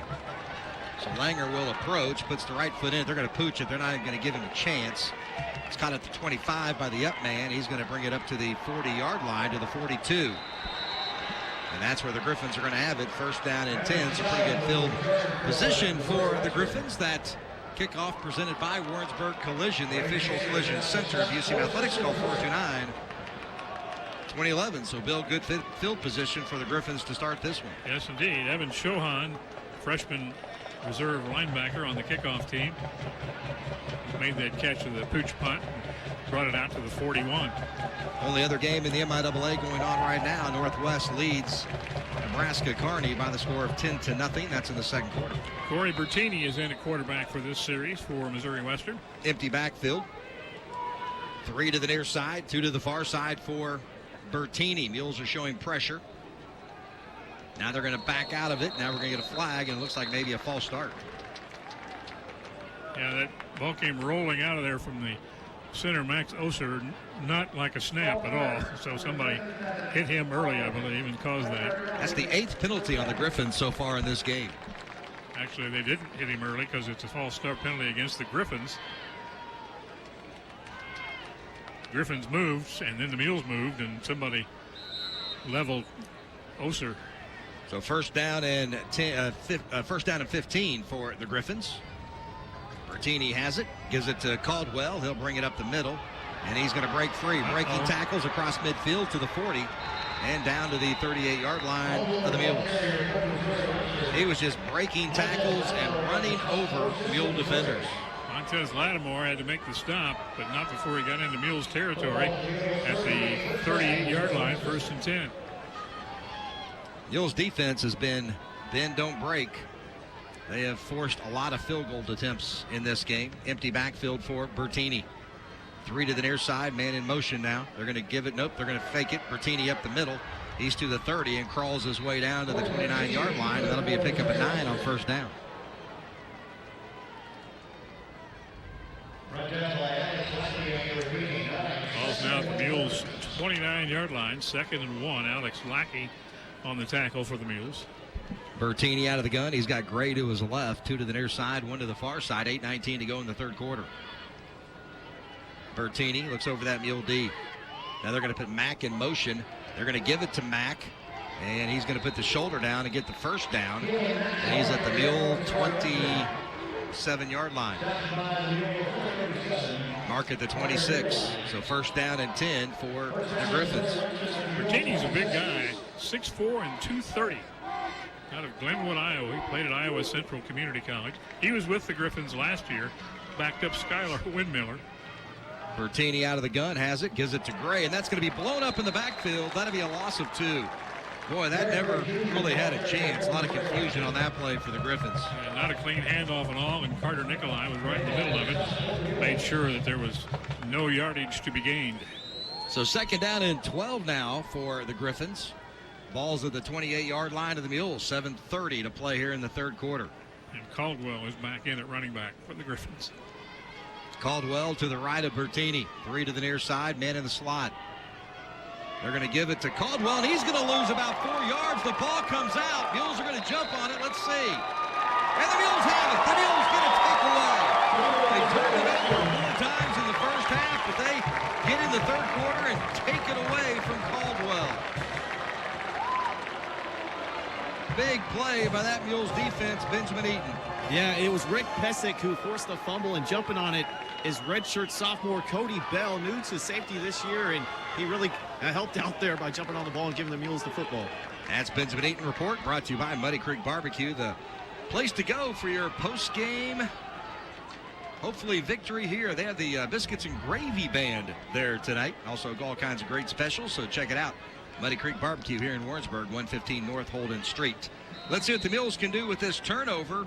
First down and 10 for the Mules at the 33-yard line, their own 33-yard line. 7:17 to go. They lead it 27-23. Hand up the middle to Turner. Bouncing off Griffons, gets it to midfield and pulled down at the 48. That'll be a gain of 18 on first down. And the Mules are going to move the chains. Boy, Devontae Turner's looked pretty good here today. He's got some real good quickness. You can't assume you can stop him on one hit. He's only 5'9", 170 pounds, redshirt freshman. His touchdown that he scored prior to the one today, you recall, was against Pitt State in the opener when he just kind of burst right up the middle for 50 yards in the TD, and everybody was kind of looking around saying, wow, who's this guy? Dante Watkins down for the Griffons, but it looks to me like he's cramping. Still pretty hot out there, isn't it, Benjamin Eaton? Yeah, it can only get hotter, too. As it started off, it seemed, we talked before the game started, it was nice, and now it just keeps heating up, and the turf's not helping that either. Yeah, currently 88 degrees. It was a projected high of 86 today, but it's already up to 88. So a very warm one here, mid-September in the Berg. It was a little bit overcast through part of the first half, but the sun is shining brightly out there now. Now the Mules have it, first down and 10, ball at the 48-yard line of Missouri Western. Bowles out of the gun. Devontae Turner to his right. They're going to put Hebert in motion to the near side. Back to passes Bowles. He's looking, pump fake, wants to go deep. Hit as he throws. They're calling it a fumble, and I think the Griffons might be on it. Yep, they do. So another turnover by the Mules. 5 turnovers in this game, and the Griffons are going to get it right back. Nate Elo, the big 300-pound defensive end, had a clean shot at Bowles. Nobody touched him. Nobody blocked him. And Bowles was about to unleash the ball, but Elo got to him first, and it came rolling out. That's the 5th turnover in this ball game for the Mules. Well, I can't remember a game when the Mules had 5 turnovers. They turned it over 4 or 5 times at home against Emporia last year. Lost that one in overtime. Bertelli back out there at quarterback. Nelson in the slot. 2 wide receivers to the near side, 1 to the far side. Caldwell behind Bertelli. Nelson's going to go in motion. Back to pass. Bertelli wants to go deep. Now he's flushed. He'll run to the near side. He's going to let it go, and that's going to be pass interference on the Mules, even though I think if they would have just backed off the receiver just a little bit, it would have been incomplete. Yeah, Joshua Terry is going to get the call. Pass is intended for Fennell DeSouza, and he had a step or 2 on Terry, and Terry gave him a little shove in the back. So now that's going to give the Griffons a first down at the 25. That ball was a lame duck coming out of Bertelli's hand. It wasn't going to be completed, but Terry didn't know that. He was just trying to get tight coverage. Ussery comes wide to the right side. He has not caught a pass today. 2 to the near side, 1 to the far side. Bertelli's going to be out of the gun. He's got Caldwell, and he gives it to him. He'll run it up the middle, pick up maybe a yard. That'll bring up second down and 9. And a flag. Late. 6:30 to go in the third quarter, 27-23. Mules lead it by just 4. Referee and the umpire discussing the call here. Have to find out what that's all about. So personal foul on the Mules. Michael Hicks in there at the D tackle. Going to cost the Mules half the distance. So now the Griffons are in great shape. First down and 10 at the 12-yard line. Marino is back in at quarterback. Caldwell behind him. 2 to the near side. Nelson in the slot. They're going to give it to Caldwell, and he'll bounce it up to the 10-yard line, maybe down to the 9. So that'll be a gain of 3 on first down. Wyatt Hendricks wrapped him up just as he got to the line of scrimmage. So a short gain, but nevertheless inside the 10, and mark it at the 9. So 27-23, Mules lead it by 4. 6 minutes to go in the third quarter, but the Griffons are on the march. They can get a first down without a touchdown. Need to get to about the 2. Marino out of the gun. Marino give it to Caldwell, and he'll run it to the 5, to the 3, and dives in the end zone for the touchdown, and the Griffons are back on top. Great blocking by the offensive line of the Griffons. That'll be a 9-yard touchdown run by Caldwell. And it's now 29-27. Max Osher the center, and backup tackle Isaiah Colbert, 6'4", 300-pounder out of Raytown South, really cleaned out the defense on that left side for the Mules. And Caldwell had a pretty clean shot into the end zone. So there's another touchdown off of a Mule turnover.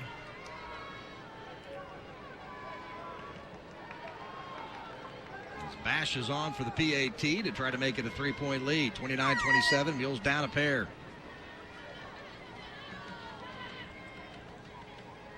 Here's a snap. The kick is up.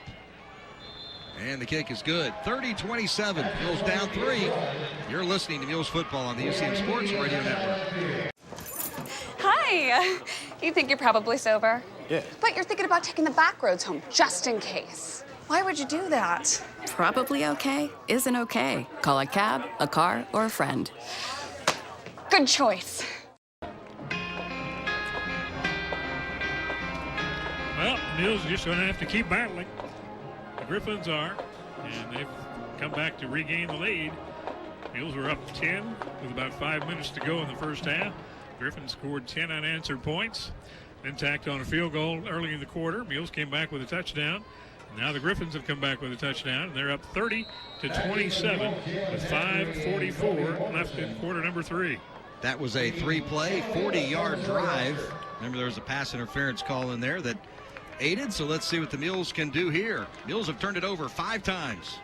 2 interceptions, 3 fumbles in this one. It's a shorter kick. Zachary has it at the 12.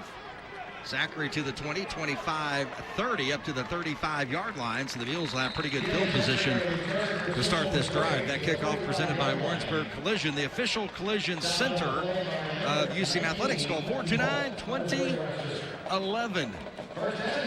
So first down and 10 for the Mules at the 35-yard line. Mules have run 46 plays for 255 yards. The Griffons 53 plays for 211 yards. So Bowles will be out of the gun. He'll have 2 to the near side, 2 to the far side. And that is Devontae Turner out there at running back. Here comes pressure from the Griffons. Bowles tucks it. He wants to run. He'll run forward for just a couple of yards. That'll bring up second down and 7. Got a Griffin down in the backfield. Michael Gallo, backup defensive end, 6 feet 295 out of Mount San Antonio College in California. Wrapped up Bowles after the short game. Looks like, can't see who the number is on the injured player, but it looks like a cramp. Yep, absolutely. That's the second time we've seen the Griffins cramping up. So they're going to stretch him out and get him ready to go. Let's take a look around the MIAA. Northwest leads Nebraska Kearney 10-0, and I don't think that's quite to half. It's close, so the Lopers playing pretty tough on their homecoming. Other games tonight, Washburn at Lindenwood, Emporia at Southern. That's our opponent next week at 2 o'clock. We'll have it for you here on the UCM Sports Radio Network. Fort Hays at Central Oklahoma. Pitt State is at Northeastern State. All those games are tonight. Nate Elo was the injured player cramping up. He got up and walked off under his own power, so he's okay. So Bowles will be out of the gun. Second down and 7. Ball at the 38-yard line. They're going to put Abear in motion. He's been quiet today. They're going to give it to Devontae Turner, and he's going to pick up a couple of yards. That'll bring up third down and 5. So third down and long for the Mules. The third down efficiency in this game, Bill, has not been outstanding. The Griffons 1 of 8. The Mules 2 of 6. And on a hot afternoon, the Mules don't have to put their defense right back out there after they gave up the touchdown. And they're going quick. Griffins showing pressure from the near side. 3 wide receivers to the near side, 1 to the far side. Abear in the slot. Devontae Turner shifts to the left of Bowles. And they're going to give it to Turner. He's going to run right side. He's got a seam across midfield. 45-40. He's on his feet to the 30. Cuts to the inside to the 20. And pulled down to the backside. What a run by Devontae Turner to move the chains on third down for the Mules. That is a big play. It's a huge play. Brandon Doddridge made the tackle, a touchdown-saving tackle. And just like that, the Mules are at the line. They're trying to wear down those Griffins. So here's Bowles. Bowles. He's going to keep it. Runs right side 20. Cuts inside 15, 10. And pulled out the 9. The ball comes out. Mules are going to jump on it, but they're going to say it was down. Thank God. That ball popped out of there. Now we got a flag on the play, so we'll see what that's all about. I think the ground definitely caused that. We got another Griffin down, too. Yeah, Dante Watkins. He's cramped up before in this game. Linebacker. I think it was Kyle Eccles who fell on the loose ball after the Brook was already down. Thank goodness. Field is on the flag is on the field on the far side, right at the line of scrimmage. They let the play go, so is that the head coach out there? I guess they got an injured player, so he can come out there and talk to the whiteout. He's not talking to his player. Look at Coach Boda's going to flag him. I mean, you got Matt Williamson. He came out to talk to his player, never, ever went to his player. No, he has. Illegal substitution on the defense. That's going to be declined. But I understand what Coach Boda's talking about. You're not allowed to come onto the field, and he walked all the way over and was talking to the referee instead of looking at his player. Now he's talking to his player after he was going to leave the field. He just made a pit stop on the way out there. Said, oh, here's the referee. I want to say something to him, too, before I go out there. And now the referee and Coach Boda are kind of laughing about it. You're not going to find a better dude than Coach Boda, that's for sure. You can put that one in the books. Great guy. He is a mule through and through. Wants to win so bad he can't stand it. And he's got this program at a top-notch level. And they are battling here today. But every game's a battle in the MIAA. Look at Northwest. They lead Kearney 10-0. This is a Griffin team that went to Kearney and got beat. So it is first down and goal from the 9. Bowles is out of the gun. Devontae Turner to the right. In the slot is Abear. 2 wide receivers to the far side. Now Turner sets up in the I formation. Give it to Turner. Bounces to the inside, gets to the 5, keeps those legs moving, and down to the 4. So second down and goal from the 4-yard line. I'm telling you, if the Mules can get out of here with a win and get some confidence built up, watch out. I think it's open for anybody this year in the MIAA. Here's Bowles out of the gun. Devontae Turner to his right. They're going to give it to Turner. He's going to run to the near side to the 5, and the end zone, touchdown! 5-yard touchdown run. Devontae Turner, the redshirt freshman out of Memphis. And the Mules are back on top. Well, if you don't have a good angle on Turner coming around the corner, like straight on, you're not going to catch him.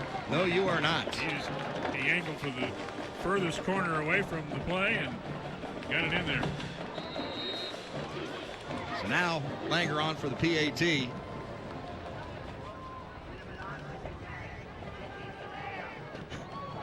Blocked. Oh, and it's blocked. That's a shock. Who would have thought that? Oh, boy.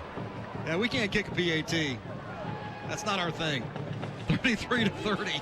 Mules by 3. 3:32 to go in the third quarter. You're listening to Mules Football on the UCM Sports Radio Network. Don't want to miss out on any of the live UCM athletics action? You can watch it all through Blue Frame Technologies, thanks to the MIAA Network and CTV Central Television. 2 ways to gain access. You can either go to ucmathletics.com, click on the Multimedia tab and select Live Video, or you can hover over your desired game, select the live video icon, and you're in. Either way will direct you to the University of Central Missouri page on the MIAA Network. Already purchased an account? Great! Just log in and select your game. If you don't have an account, simply click the Purchase Access button, create your account, and then select your viewing plan. It's that easy. So, what are you waiting for? Sign up, log in, and start cheering on your University of Central Missouri Mules and Jennies.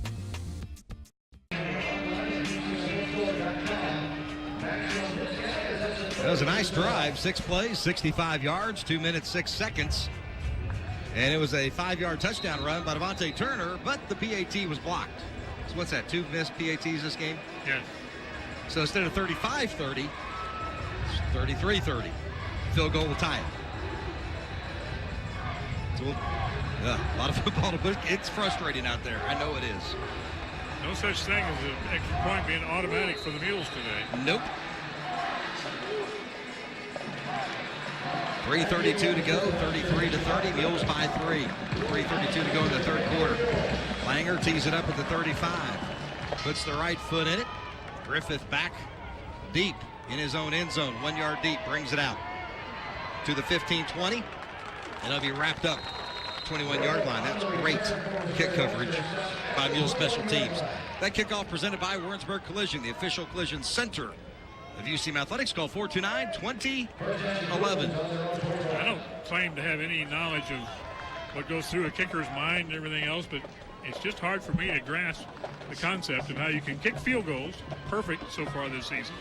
You can kick it off out of the end zone about every time, and yet the field goal, and I realize the extra point, is just not working. And I realize that sometimes the block extra points are not the kicker's fault. But no. Maybe you just need to roll a different guy out there. Who knows? Marino is going to be out of the gun. He's got Gray in there running back. They're going to run the option to Gray. Pitch left side 20. 25, a seam 30, 35, 40. And pushed out of bounds at the 43-yard line. Good block downfield by Brock Broughton. He allowed Gray to get a couple of extra yards after he turned the corner. First down out to the 43. Mules have turned it over 5 times. They're -3 in turnover in this game. They've taken it away twice, but given it up 5 times. So Mules need to take another one away here. First down and 10, ball at the 43-yard line of the Griffons. Looks like both defenses starting to wear out here in the Berg on a hot Saturday afternoon in mid-September. Here's Gray up the middle. He's going to slip. Nope, that's Caldwell. He's going to slip. He'll go down, and he's going to lose 4.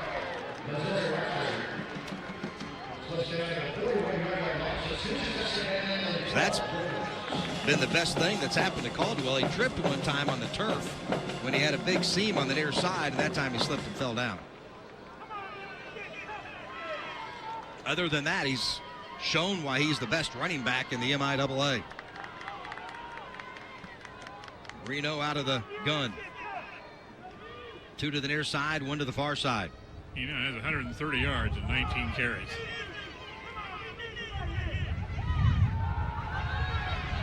Back to pass, Marino. Fires left side. His defender falls down, and then we get a flag late. The defender was down. They threw it to Nelson, overthrew him, and then they came in with the flag. Now they're going to call pass interference on Missouri Western, I think. Yep, I think they're going to say that Nelson shoved his defender to the ground.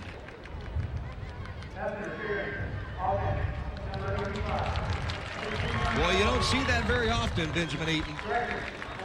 Yeah, the Mules defense really sold it there, and he just flopped to the ground, which I think he lost his footing in the way I saw it, but the ref saw it otherwise, and it paid off for the Mules. Well, apparently, you didn't see the big push by Nelson that everybody else saw.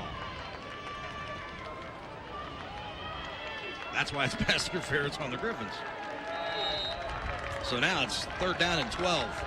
Big 3rd down play. Griffons 1 of 8 on 3rd down. Marino out of the gun. Hard count. Mules didn't bite. They're showing pressure up the middle. Now they're going to bring it to the outside. Marino to throw. Quick hitter. Ussery caught it at the 46, but well short of a first down. And that's going to bring on the punting unit. So how about that defensive stand? His first pass caught all day by Ussery. That's a big key in this ballgame. He's one of the top receivers in the league, and he has done nothing of any great significance today whatsoever. He's a big play guy, is what he is, and the Mules have kept him under wraps. So now you got Tice back, standing at his 30-yard line. Zachary at his 19.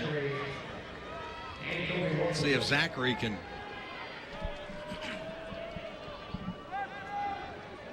get some room to roam here. Big spread formation. Mules come after it, can't get to him. It's a low spiral kick. Zachary calls for a fair catch at the 14-yard line, and that's where the Mules are going to have it. First down and 10. They lead at 33-30 with $1:21 to go here in the 3rd quarter. So big series here offensively for the Mules. Mules have 320 yards of offense, averaging 6.15 yards per play. The Griffons 57 plays, 236 yards, 4 yards per play. I'll tell you what, the turnovers, that's what's kept the Griffons in this game. Now it's time for the Mules to drive down and put some distance between themselves and the Griffons of Missouri Western. Bowles out of the gun. Play action pass. Bowles fires, quick hitter. It's going to be Wilkerson at the 20. 25 gets to the seam and dances out of bounds at the 31-yard line. And here comes a flag on the backside of the play late. The umpire was looking right where I was looking, but I didn't see anything. We'll see what that's all about. They're looking over to the Griffons sideline. This may be on the Mules.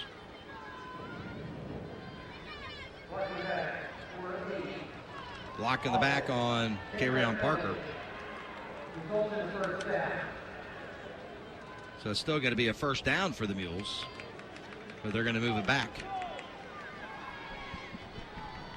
to the 20.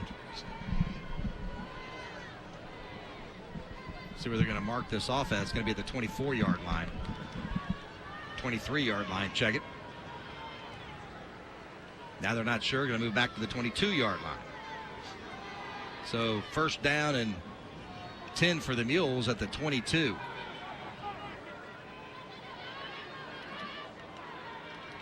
(33-30). Mules by 3. Or is it first down and 3? Chains have not moved yet. Back to passes. Bowles fires, and Parker wasn't ready for that one. Threw it behind him. That'll bring up second down at the 22-yard line of UCM.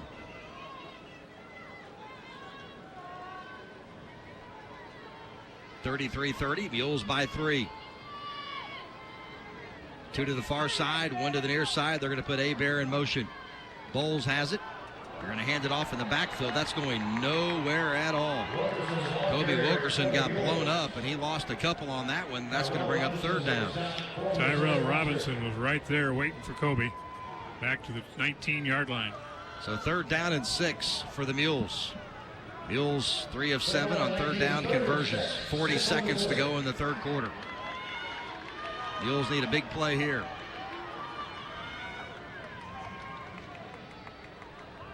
It was first down and 3. Now it's third down and 6. Here comes the pressure from the outside. Bowles, quick hitter. It's going to be caught to the 30, 35, 40, across midfield. Javante Sigler to the 30, to the 20, to the 10, to the end zone touchdown. A big play for Mules football, and they tackle in 6 minutes. Javante Sigler got free right down the seam, right down the near side, and took it in for the score. 81-yard touchdown pass from Brooke Bowles to Javante Sigler. Mules needed that in a big way. Huge way. Now let's see what happens on the extra point. Here we go. Flip a coin. Gonna make it. He's gonna miss it. Snap, hold, kick, up. Kick is good. All right. That's a victory in itself. 40-30. Mules lead it by 10. 13 seconds to go in the third quarter. You're listening to Mules football on the UCM Sports Radio Network. Being a champion takes more than talent, more than the perfect pass, more than using your head. Being a champion takes the spirit to always push harder, the ability to overcome any hurdle, and the fire to be the best. Welcome to Division 2, where the pursuit is yours to create. And the question isn't, can you do it? It's, will you?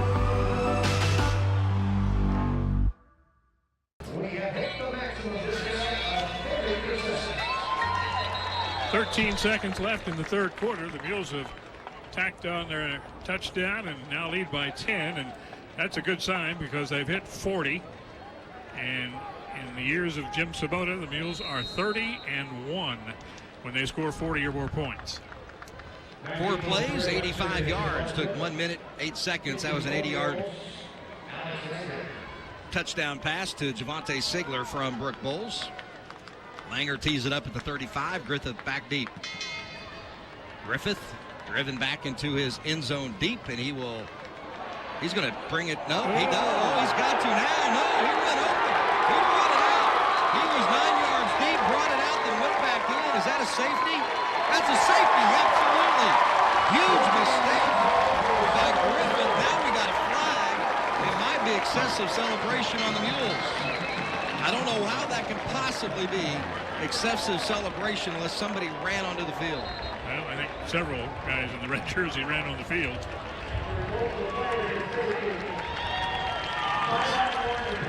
Sideline warning.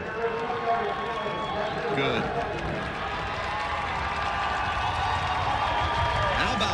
boy, a mistake by Griffith. He had it about 9 yards deep, and then he decided to bring it out and then went back in. Well, you can't do that.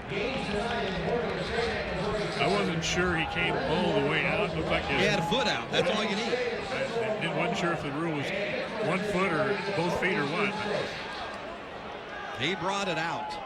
I suspect he got a pretty good talking to on the sideline. Yeah, so now it's 42-30. Mules by a dozen with 13 seconds to play in the third quarter.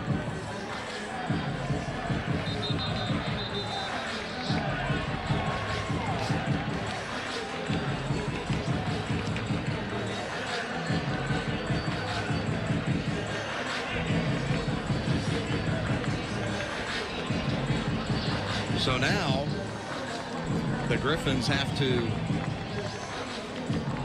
free kick it from the 20-yard line. So Kobe Wilkerson and Jalen Zachary will stand around their 15-yard line.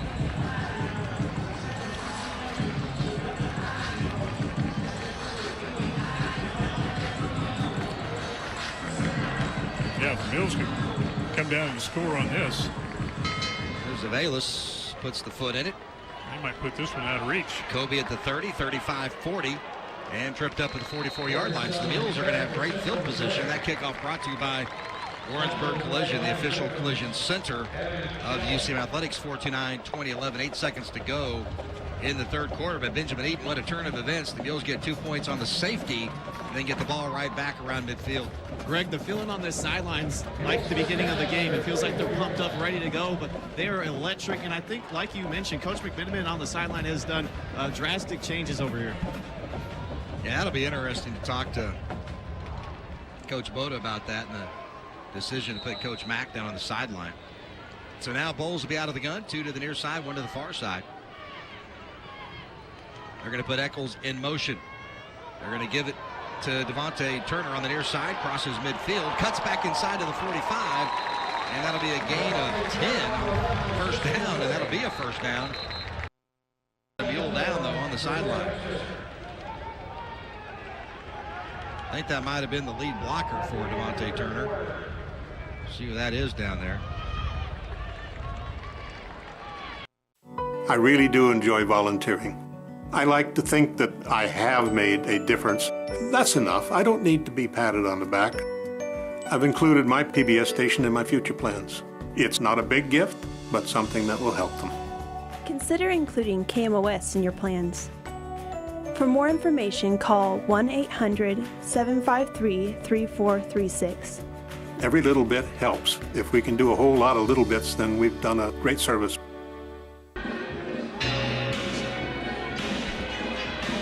42-30, Mules have the lead. 3 quarters play in the books here at Walton Stadium, Kennedy Field, between the Mules and the Griffons of Missouri Western. Greg Hassler, Bill Turnage, Benjamin Eaton on the sideline.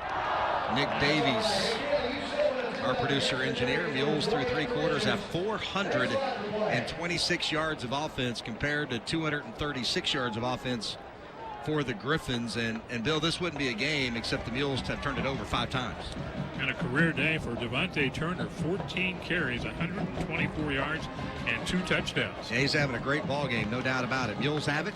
First down and 10 at the 44-yard line of the Griffons. They just got a safety and then the free kick to the 44. Bowles has got his passing completion today up to 50%, 11 of 22. 216 yards, 3 touchdowns. Devontae Turner out there, 2 to the near side, 1 to the far side. Turner to the right of Bowles. Bowles back to pass. He's going to keep it, runs it up the middle, gets it to the 40-yard line. That'll be a gain of 4 on first down. That brings up second down and 6.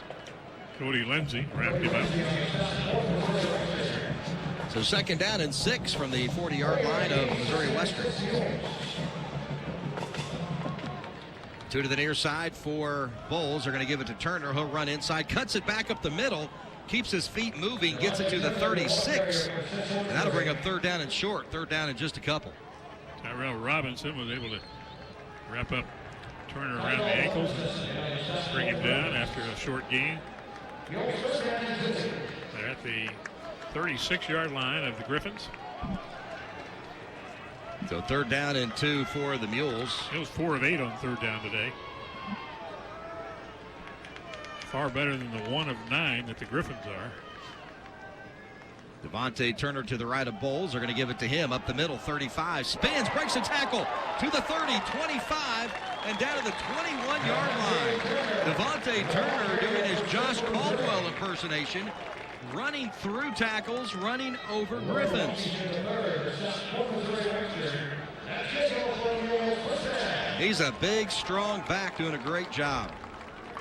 Going to come out and take a breather. Well deserved. Mules by a dozen. They're at the 20-yard line of Missouri Western. They are knocking on the door. Mules bring in backup center Nate Farnsworth. Bowles will be out of the gun. He's got Devontae Turner to his right.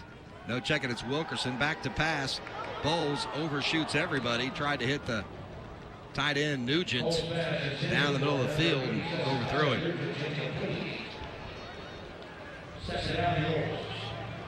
Bowles has been better today. He just has to keep improving because the competition after this week, not saying anything bad about Missouri Western, they're very good. First time State's good, so's Northwest. First time this season, Xavier Washburn is in the game. So Washburn into the ball game. He's I formation behind Bowles. Oh. And they're going to fake the handoff to Wilkerson. They were going to run the option over to Washburn, and Bowles got buried. Dennis McKinney, backup defensive lineman, 6'4", 250 out of Staley High School in Kansas City. He didn't go for the fake at all.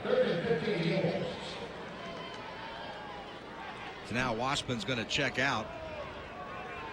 Kareem Sanders into the wide receiver spot. This is a big play. 3rd down and 15. Even if they can't pick it up, get closer for the field goal attempt. Try to make it a 2-score game. And they're going to jump. Free play. They're going to throw it in the corner and caught. Nope, incomplete down at the 4. As a free play for the Mules, the Griffons jumped. Nearly a great catch on that far side.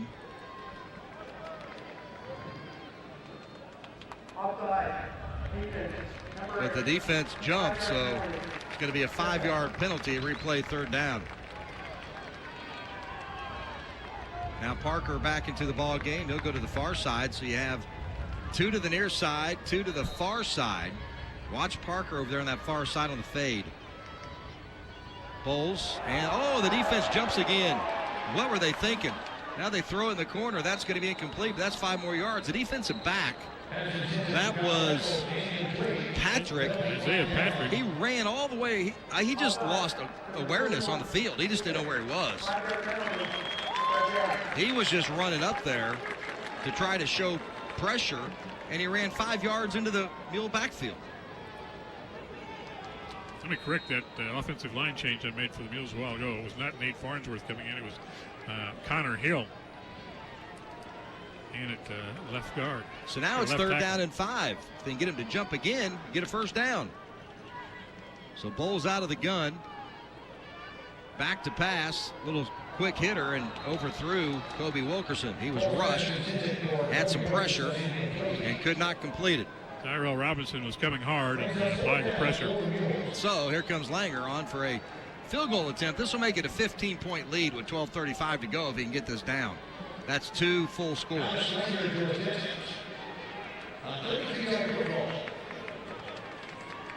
So a 32-yarder from the far hash. Not much wind to speak of. Good snap, good hold. The kick is up. And the kick is good. 45-30, Mules by 15 with 12:31 to play in the game. You're listening to Mules football on the UCM Sports Radio Network. Champions know how to seize opportunities. When they see moments of greatness unfold right before their eyes, they push as hard as they possibly can. And then they push harder. Because the heart of a champion never settles, never quits, and never stops giving its all. We are champions. We are Division II. We go big, we give it everything we've got, and we win. on the field, on our campuses, in our communities, for our causes, in our careers. We rise to become champions in everything we do. We are Division II, and there are no limits here. We make our time count. We set our own path. We become champions on our terms. It's time to up your game, because we're here to play and learn. But most importantly, we're here to discover ourselves, our vision, our heart, our drive, to achieve every goal we aim for, because we want to be champions at the highest level, life. At Division II, the opportunities are here. Are you ready?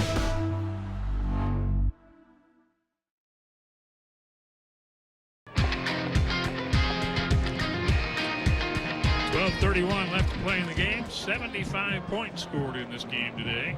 That's the most in this series since 2008, when the Griffons and the Mules scored 83 points combined. Griffons winning by 1, 42-41. Mules are up by 15 in this one. That was 8 plays, 41 yards, ended with a 32-yard field goal by Langer, who tees it up at the 35. Griffith back at his own goal line. Griffith will slide over to the 5 and catch it, drop it, pick it up to the 15-20 and knocked out of bounds at the 22. That kickoff presented by Warrensburg Collision, the official collision center of the UCM Athletics, called 429-2011. And that was just kind of a weird sequence where the Mules get the safety, then they get the ball back, good field position, go down and kick. I mean, that's a 5-point swing right there. So good job by the Mules, able to capitalize on that. So here comes Dom Marino and the Griffons. The good thing about this nice 15-point lead with 12:25 left to play, the Mules may have essentially taken away the Griffons' running game. They're going to have to throw it. So Marino out of the gun. Back to pass, fires, caught across the middle at the 33-yard line. That'll be right at the first down marker.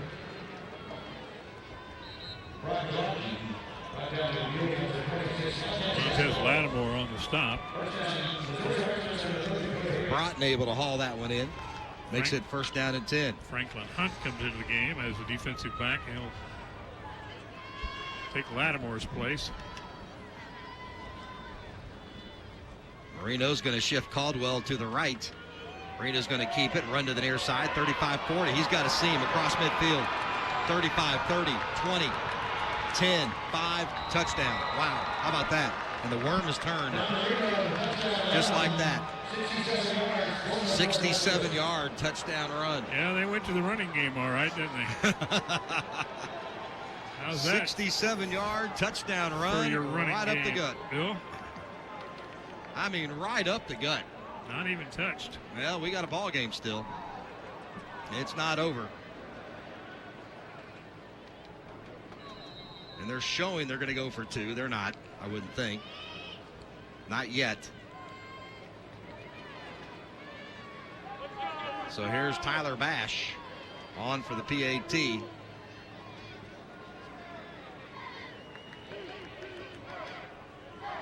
Still plenty of time to go here.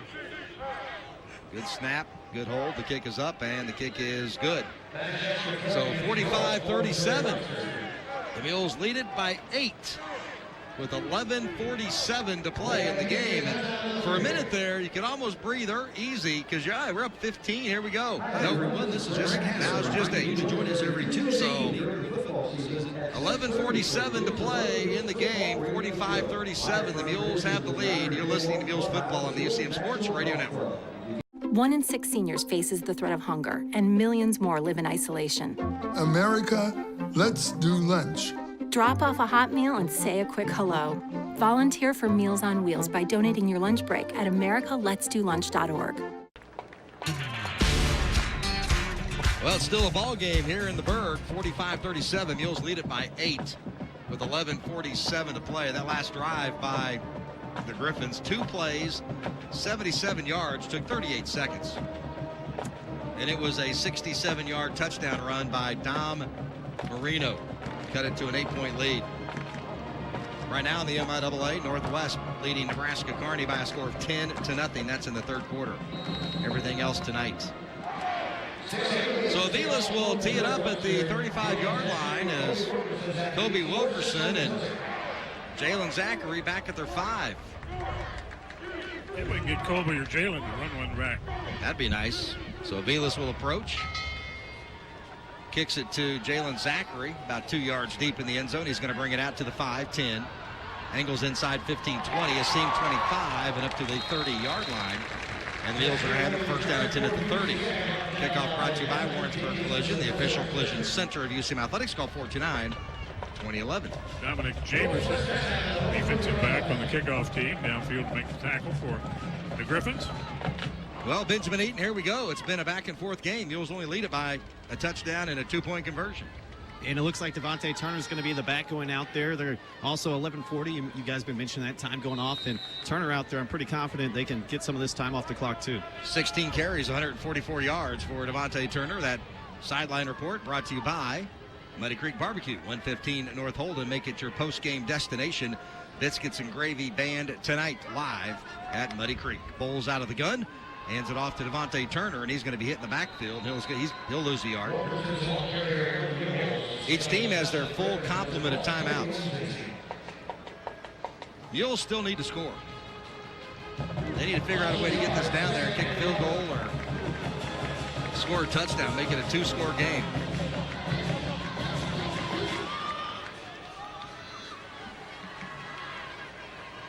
Kareem Sanders goes to the slot to the left inside. Devontae Turner to the right of Bowles. Man in motion to the near side. Going to give it to Devontae Turner left side. He's going to be ripped down, and that'll bring up third down and 11. I think the Griffons have figured out that Devontae Turner is the real deal, and they need to do a better job of stopping him, and they have here on these first 2 plays. So here's a big third down play for the Mules. Mules 5 of 10 on third down. Bowles out of the gun. Turner to his right. 15 on the play clock. They check to the sideline. Bowles back to pass, looking, little pump fake, wants to fire one deep. He's got a man, Parker at the 30, 35, 20, angles, midfield, 10-5, touchdown. Carry-on Parker had the separation, and Bowles got the 2 and the Mules tack on 6 more. That ball was right on the money, too. Right on the money. Parker didn't have to break stride at all. And once he got about a step or 2 behind the defense, there was no catching him. 71-yard touchdown pass. Bowles to carry on Parker, and the Mules lead it 51-37. And now for the PAT. Good snap, good hold. The kick is up. Hits the upright, deflects in. We'll take it. We'll take it. Mules lead it over the Griffons, 52-37. You're listening to Mules football on the UCM Sports Radio Network. Who says we can't know how a Civil War soldier felt, or what it's like to change the rules of the game? Ken Burns pioneered a new way to tell America's story. And only PBS gives filmmakers like him a place to push the boundaries of what TV can do. Give to this PBS station so stories like these are available now and for generations to come. Well, the previous high-scoring total in this series was 2008, with 83 points. Now it's 89. That's the highest since 2004, when the Griffons won 49-44. Langer puts his right foot in it. Griffith back deep for the Griffons. He has it at the 5, up to the 15-20. Cuts inside 25 and pulled down right there, and they're going to say he's down at the 23-yard line. That kickoff brought to you by Warrensburg Collision, the official collision center of UCM Athletics. Call 2011. Benjamin Eaton is still pretty warm out there, but these defense kind of wearing down right now, it looks like. Not only that, but right before that touchdown by the Mules, Javante Sigler, who scored earlier in this game before the Mules got that safety, he came off to the sideline, told Kareem to go in, Kareem Sanders, and automatically went, sat down, put his head down, hands in his face, and they put a real ice cold towel around his neck. Yeah, it's getting pretty warm out there. There's no doubt about it. First down and 10 for the Griffons. Marino is out of the gun, trips to the near side. They're going to hand it off to Griffith to the 30, up to the 34-yard line, and that'll be enough for a first down. That'll move the chains.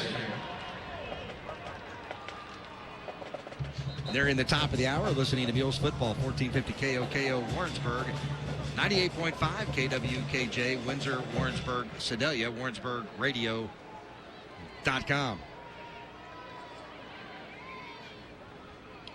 So Marino will be out of the gun. Caldwell to his left. Single wide receivers near side and far side. Back to pass is Marino. He wants to go deep. He's going for Ussery down the sideline and just off his fingertips. Pretty good throw and couldn't quite get it there.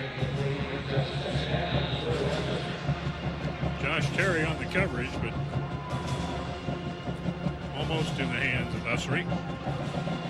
Last year, the Mules scored 59 in Northeastern State, 56 at Missouri Southern.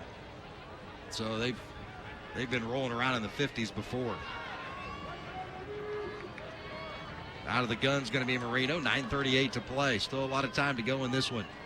Hand it off to Caldwell, and he'll bust it up the middle, and he'll be wrapped up after a gain of just 2. My friend Trifinu Taylor is right there waiting for Caldwell and got him for no gain at all. Taylor's having a pretty good game. Cody Bell has 8 tackles in the game so far. Alex Lackey with 8. Austin Miller with 8. There's another third down play for the Griffons. They're 1 of 9 on third down. Marino out of the gun. Line of scrimmage to 35 of Mo West. Caldwell goes in motion. Back to pass Marino. Throw it into the slot. It's going to be caught to the 40, up to the 45-yard line, and that's going to move the chains for the Griffons. Elijah Cunningham on the reception. Again, the Griffons, their second third down conversion of the game and a first down out to the 46-yard line. Clock continues to run. 8:45 to play in the game. Mules looking to go 2-1. With a couple of big games coming up at Emporia, at Northwest. So out of the gun, it's Marino. Fires a quick hitter slant. Caught at the 40 of the Mules. And a great tackle. They got that to DeZace. But the Mules able to wrap him up. He was 1 tackle away from taking it in. Yeah, Josh Terry was able to catch up with him and bring him down. DeZace, 6 foot, 190 senior out of Hamilton, New Jersey. Transfer out of Bowling Green. Pretty good player. So first down and 10 again for the Griffons. Mules lead it 52-37. Out of the gun is Marino. He's got Caldwell to his right. 2 wide receivers to the near side. Ussery to the far side. Back to pass Marino. Marino looking downfield. He's under pressure. Throws off his back foot. Throws it there. It's intercepted by the Mules. Intercepted by the defense, and they bring it up to the 44-yard line. One of the big defensive linemen in there. Let's see what that was. They got that deflected pass, and now he's down. He's holding his right knee, and I still cannot see who got in there and got that. Daniels the one who hit the ball. He deflected it. Now we'll see who the injured mule is, who is also the same person who intercepted the ball. Benjamin Eaton, can you tell who that is that's down on the field? I'm trying to get a sight line for you right now, but everyone is surrounding him. But did pick it off. You got it right with the tip, but he's really grasping at that leg. Yeah, he's really holding that right knee, and man, I hope that's not a big interception and then a big injury. Let's see what we got. We're going to roll him over.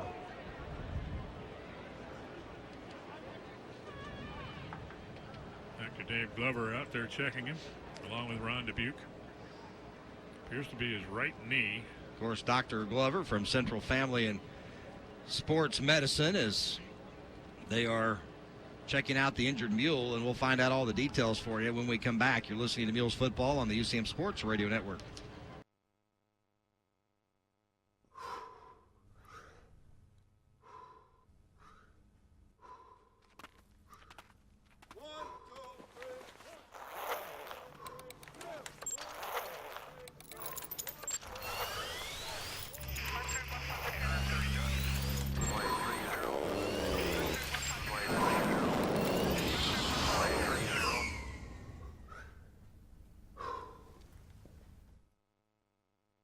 And Drew Glover down there as well. So they will get him checked out. You can't ask for any better care than that when it comes to sports medicine or family medicine. There's no question. 6'3", 270, redshirt freshman out of St. Joseph. Went to St. Joseph Benton High School. So first down and 10 for the Mules at their 44-yard line. Bowles has it, hands it off. It's going to be Wilkerson. He gets to midfield, and that'll be a gain of 6. That'll bring up second down and 4. Probably going to get a steady diet on the ground right now by the Mules. I would think. 516 yards of offense for the Mules. Brooke Bowles, 12 of 25. 287 yards, 4 touchdowns for Bowles. Has a quarterback rating of 181. That's pretty darn good. He's had a great game. Wilkerson behind Bowles. Hand it off to Kobe, and he'll go nowhere. That'll bring up third down and 6. Ran right into Cody Lindsey, the linebacker. And that's where he was stopped right there in his tracks. Let that clock move. Under 7 minutes to go in this one. We'll be in Emporia, Kansas on Saturday for a 2 o'clock kick at Welch Stadium. Huge road game for the Mules. Hornets, they're at Missouri Southern tonight, so they will be 2-1 as well. Whoops. Defense jumps again for the Griffin. Free play, incomplete. But that's going to be, that might be enough for a first down now. It's third down and 5. We'll see where they move it. Yep, that's going to be a first down. So they're going to move the chains. Missouri Western 2 of 10 on third down, 0 of 1 on fourth down. They're +5 in minutes of possession. I think they're +2 in the turnover battle. Mules have turned it over 5 times. They've turned it over 3 times. Penalty puts the ball on the Griffin side of the 50-yard line. Bowles back to pass, wants to hit one deep to Zachary. Zachary tries to run underneath, he can't do it, and that might be intercepted.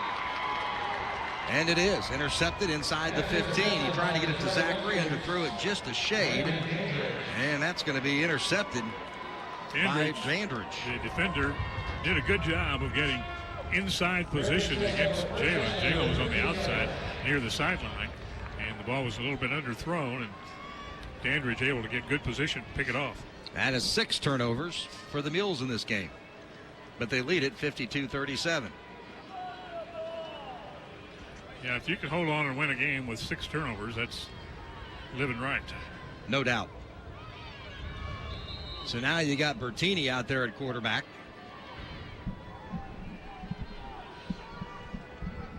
Bertini back to pass, fires left side, going to be caught at the 20. Out of bounds at the 23-yard line. That's going to be Broughton. Broughton, the junior out of Kearney. Transfer out of Western Illinois. 52-37. Mules lead it. 6:18 to play. Still got a game, Bill Turnage, in Kearney, Nebraska. 6:40 to go in the third quarter. It's only 13-0 Northwest. Mules still have to go to Kearney. Back to pass. Bertini. Bertini's in trouble. Steps up into the pocket, and he's going to be sacked. He's sacked at the 20-yard line, and that's going to be a personal foul penalty on the Mules. Wyatt Hendricks just kept the play going when it didn't need to be kept going and gave an offensive lineman a shove after the whistle had blown, and that's going to be a personal foul. So instead of a nice sack and bringing up second down, it's going to be a 15-yard penalty and a first down. That'll be the 8th penalty on the Mules.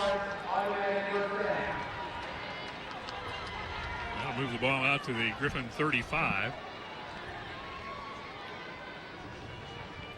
So the Mules have been penalized 8 times, and they've turned it over 6 times.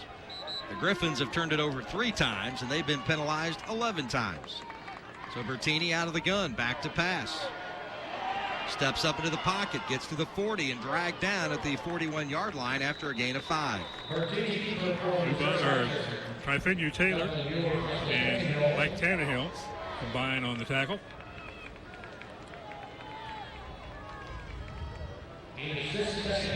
Brings up second down and 4. Line of scrimmage, the 41-yard line. Bertini back to pass, little pump fake. Now he steps in the pocket, wants to go deep. He's got a man wide open at the 20. It is caught down to the 15-yard line. Another big play. Get that down to Keelan Mack, junior out of Sacramento, California. Tyron Taylor, the defensive back, got burned on that play. Still 5:17 to go, and the Griffons have all their timeouts. Griffons are on the move.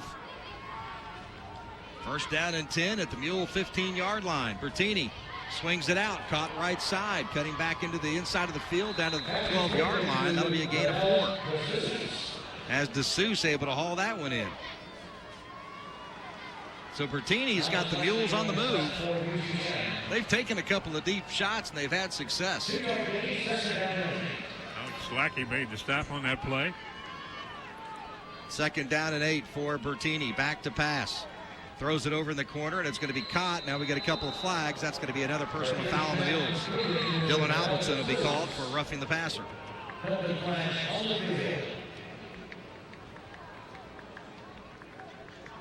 That'll be half the distance to the goal line.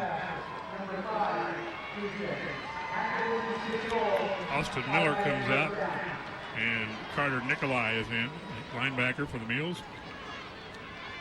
So that's an automatic first down, so it's first down and goal at the 5 with 4:35 to go.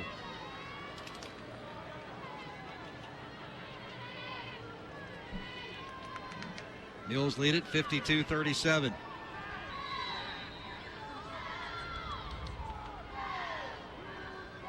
Bertelli out of the gun.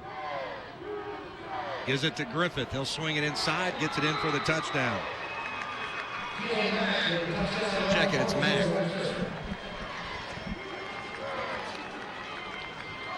So the Griffons tack on 6 more. 52-43. Mules lead it by 9. PAT makes it a 1-point game. Touchdown and a 1-score game. A touchdown and a 2-point conversion. Bash on for the PAT. It's up and it is good, but a flag down. Offsides on the Mules. I would imagine they will elect to decline that. That is declined, and it's an 8-point game. 52-44. Mules lead it. 4 minutes, 30 seconds to play. You're listening to Mules football on the UCM Sports Radio Network.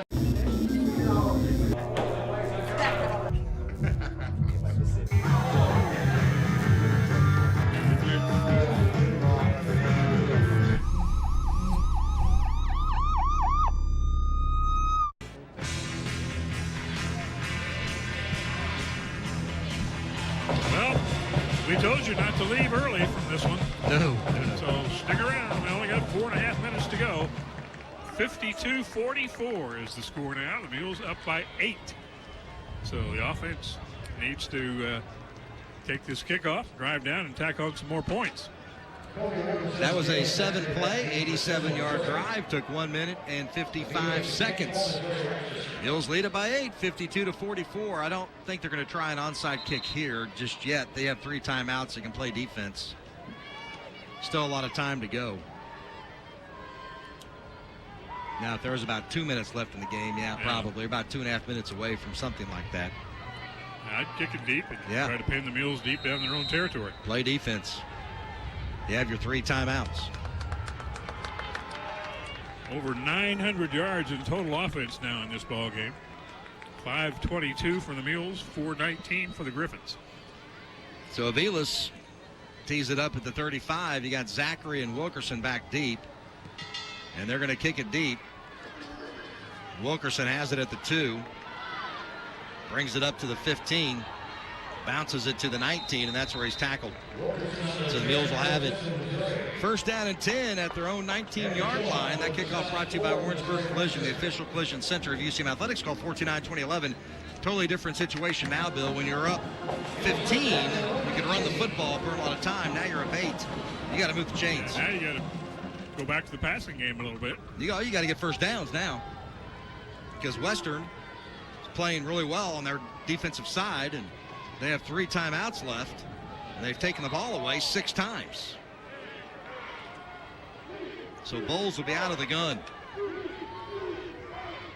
Man in the slot, 2 wide receivers to the far side. They're going to hand it off up the middle to the 25-30. Devontae Turner breaks the tackle, 35-40, across midfield, 40, 30, 20, 15, and pulled down by the helmet. No flag down, and what a run by Devontae Turner. Wow, that changed everything. But Owens gets it to the Western 14. Ladies and gentlemen, Devontae Turner has run for 210 yards in this game. Redshirt freshman, 210. Really? On 19 carries. He's going to come out and take a breather. I think he's earned it. Yep, absolutely. First down and 10 for the Mules at the 14-yard line of the Griffons. Now you can burn a little clock. Bowles has it, hands it off to Wilkerson, and he'll go nowhere. Now to bring up second down and 10. I'm going to nominate Devontae Turner for MIAA Offensive Player of the Week. 19 carries, 210 yards, and 2 touchdowns. Not too shabby. In only his 3rd collegiate game. Yes. Justice McMullen in for Siegler. 13 on the play clock. Now there's 10. Mules have 2 to the far side. McMullen in the slot. They're going to give it to Wilkerson. He'll run near side. 15-10. Got a seam. 5. Touchdown. Kobe Wilkerson, 14 yards. Touchdown run. And the Mules tack on 6 more. 58-44. Kobe got matched up against 6'4", 250-pound defensive tackle Dennis McKinney as he came around the corner, and all it took was for Kobe to give a little jab step to the inside. McKinney went for the fake, and Kobe had a clean shot to the end zone. Mules are 1 point away from tying Northeastern State. Now the Mules scored 60 points against Southwest Baptist in Coach Boda's very first game. They scored 60. Now they're at 59. 59-44. The Mules lead it against the Griffons of Missouri Western. 3 minutes to play in the ball game. You're listening to Mules football on the UCM Sports Radio Network. We can stop to make sure someone is okay. Get in the way and disrupt the situation. Notify an authority. Or walk them home safely. We can change the language around rape. We can make campuses safer for our teammates, our friends, and our classmates. We cannot be bystanders. Taking action isn't always easy, but it's on us to intervene. Because we can. Learn more and take the pledge at itsonus.org.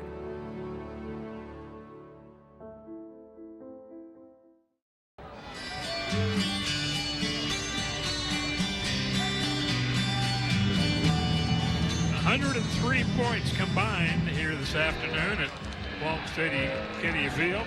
So the fans have seen an offensive shootout. Right now the Mules have the best of it, 59-44.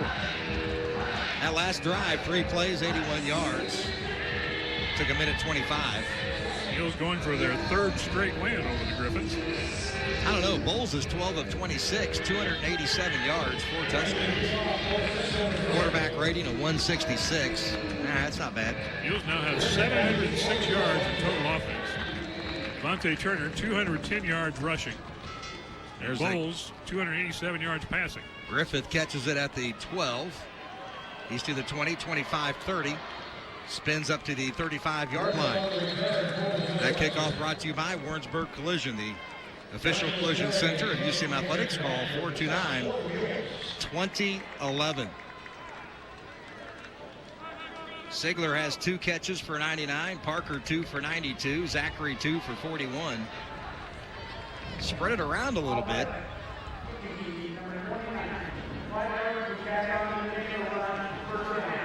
And the Mules are offsides on the kick. But I'll tell you what, for a team that scored 59 points, they've been penalized a lot, and they've turned it over 6 times.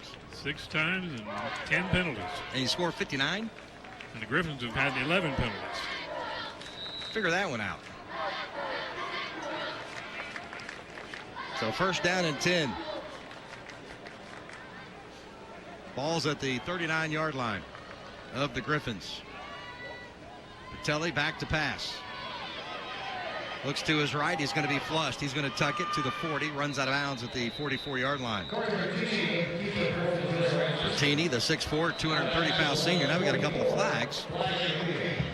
Not sure what that's all about. Well, I think one of the offensive linemen, Isaiah Colbert, and one of the Mules, I didn't see the Mules player's number, were mixing it up a little bit after Bertini had already run past them.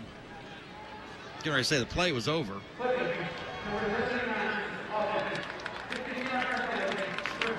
Clipping. Benjamin Eaton, did he just say clipping? Yeah, it was well after the play. As Bill said, the quarterback was way past him. It was a cheap shot at the legs and took him out. And it was Carter Nikolai who got the brunt of it, got up, but he's fine. Bill Turnage, when was the last time you heard clipping? About 10 seconds ago. No, before that. It's been a long time. Can't remember the last time before that. I cannot either. Clipping. Okay. I didn't think that was the thing anymore. I thought that was all cleaned up, but anyway. Kind of like 3 seconds in basketball. Yeah. Bertini, he is hit as he gets ready to throw. The ball comes up. It is picked up into the end zone. Touchdown. Touchdown, Mules. Miller picked up the loose ball. And there were about 2 or 3 Mules there putting the hit on Bertini.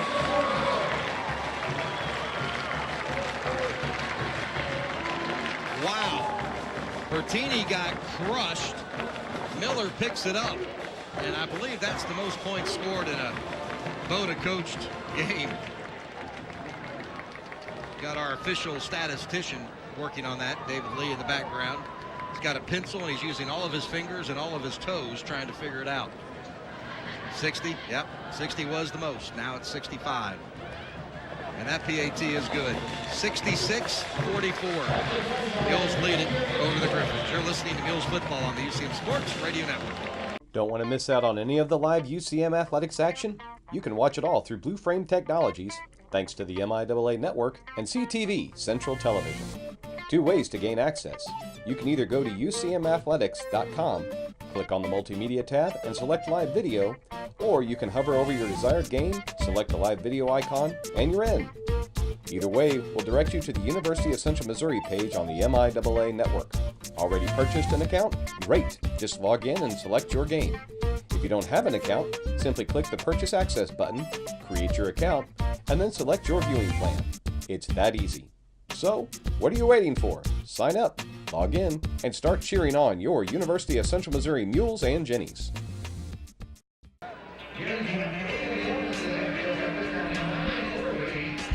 66-44. Mules lead it over Missouri Western. 2:33 to go in the game. The Mules now have 603 yards of offense.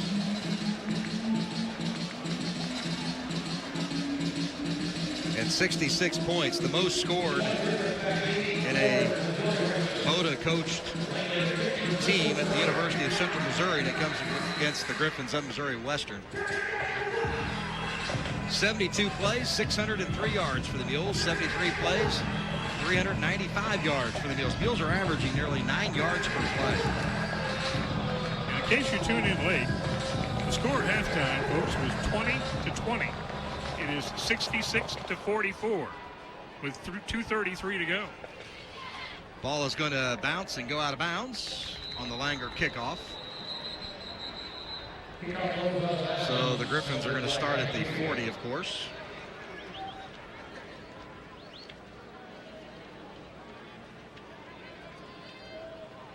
The Mules have scored 46 points this half. I mean, we're talking about some records that are falling from way back. Yeah, Joe Hoffman and his SID staff are going to have to spend some time in the office tomorrow to get everything caught up. So the Mules are going to be moved back, and they're going to kick it again.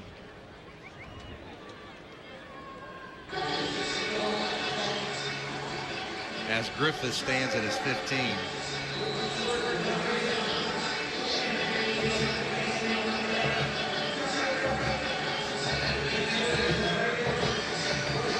Slinger's going to kick it from his 15.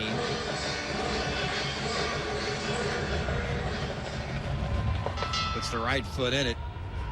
And it's going to be caught at the 23-yard line by Griffith to the 40 and stumbles up to the 43-yard line. The kickoff brought to you by Warrensburg Collision, the official collision center of UCM Athletics. Call 429-2011. I would imagine you're going to see a lot of the second team defensive guys out there. Yeah, and the linebacker spots, Michael Milano, defensive line. Jeffrey Holsinger is in there now. Devin Smith tried to pick them up as they come in. De'Aaron Rhodes is still in there at cornerback. Josh Terry still in there at cornerback. Marino and Caldwell will be in the backside of the offense for the Griffs. Devin Smith in there, the linebacker.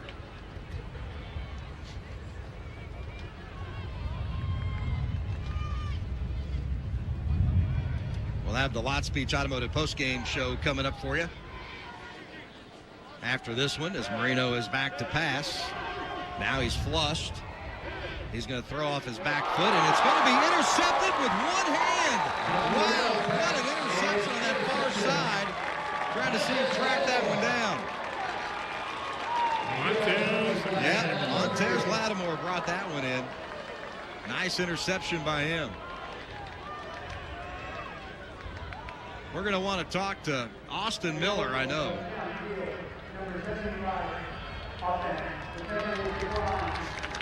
And we're going to want to talk to Devontae Turner. Really? Yeah, we are. Who else you want to talk to, Mr. Turnage? Montez Lattimore, by the way, that's his 10th career interception. Moves him up to a tie for 7th. Well, Bowles has had a really good day, and he's struggled in the first 2 games. So yeah, let's bring up Bowles. How about Austin Miller, Devontae Turner, and Brooke Bowles, as the Mules are going to go into a victory formation, it looks like. They're just going to take a knee, and they're just going to let a bunch of time run off. Mules are going to go to 2-1. And the Griffons aren't going to call a timeout to stop it. They know it's over. Well, they shouldn't. Mules just letting time run off. So the Mules go from a 29-point loss out in Hays, Kansas, the most in a Boda coach team, to the most points scored in a Boda coach team. Boy, that's football. That's week to week. And the Mules turned it over 6 times. Now they're going to hand it off. So they took a knee, then they handed one off. And they're just trying to get the clock to run down. 1:40 to play in our game. So the Mules are going to go to 2-1. And the Griffons are going to go to 1-2. We got a Mule down. It's Jesus Mota in there, the backup defensive or offensive tackle. 6'3", 210 sophomore out of St. Joe's Central. That was Xavier Washburn, by the way, Bill, with that run for a yard. And they're trying to kind of gradually bring him back into it. The good news is the Mules have Devontae Turner as a big power back, and you got Kobe Wilkerson, kind of that scat back, you know, back and forth quick guy. So Mules are pretty deep at that running back position. Nate Farnsworth in the game now at center for the Mules. I got a lot of questions for Coach Boda. I can't wait to interview. Hope he's got some time. This game has been going on for 3 hours and 26 minutes. I believe it. Still 13-0 in Kearney, Nebraska. I'm surprised it's not dark yet. Nebraska Kearney just cannot get the ball moving against Northwest. Northwest hasn't exactly lit it up. They have 250 yards of offense. Kearney 66. Everything else tonight, a couple of guys coming out to help the injured Mule off the field. It's going to be a tough break. Jesus Mota, junior college transfer out of College of the Canyons out west. And he's going to be helped off the field by his teammates. But here he finally gets in the game. I don't think he had played in the first 2 games. And now he's leaving the game with probably a right knee or an ankle injury. Yeah, I don't want to speculate on not putting any weight on that right leg. Udom, but he's down on the trainer's table with a big bag of ice, and it did not look good. Wes Bell has now come out of the coach's booth. He's now down on the sideline. I want to know about the decision, Coach McMiniman going down to the sideline for this game. He hadn't been down the sideline since he's been here. maybe a different perspective, fresh set of eyes. Well, the Mules have got some injuries out of this game, too, that are going to be of concern and getting ready to go play the Hornets next week. They do. Udom being one. He's your backup nose guard.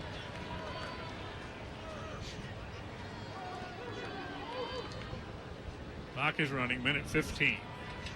That's Kyle Bradley out there for the Mules at quarterback, and he hands it off to Washburn, and he'll get up to the 35-yard line. 1 minute to go in the game. Now it's fourth down. Kyle Bradley, 215, redshirt freshman out of Hoffman Estates, Illinois. They're really high on him. So 2 to the near side, 1 to the far side. Mules are not going to punt it. No, they are not. Clock is running with 39. Now they stop it. And Missouri Western calls a timeout.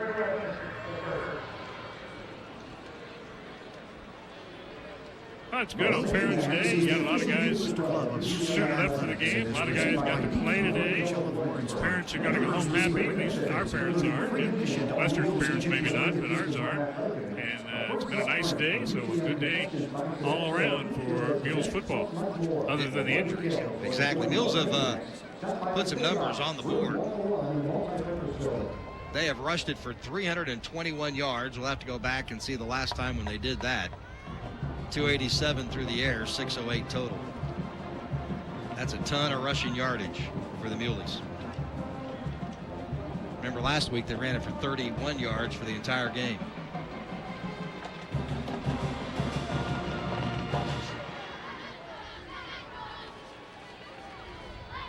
.39 seconds to go. Bradley will be out of the gun. Washburn to his left. And they're going to give it to Washburn, and he'll turn it up the middle. He'll break a tackle, and he gets up to the 40-yard line. That's going to be close to a first down, and it is, and that's going to do it. The Mules are going to move to 2-1. They're going to get the win over the Griffons, 66-44, and another Griffin is down. Just been a hot, physical game out there. Very well played, very hard. Well, you don't have to go look very far for the last time the Mules had as many yards total offense as they do today. They had 538 last year against the Griffons. Now the Mules are going into victory formation. Clock is going to run. I don't think they're going to, nope, they're not even going to have to take a snaps. They're just backing off.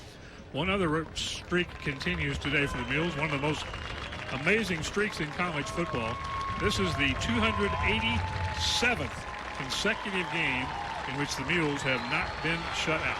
Wow, how about that? You got to go all the way back to September 21st, 1991 for the last time the Mules were shut out in a football game.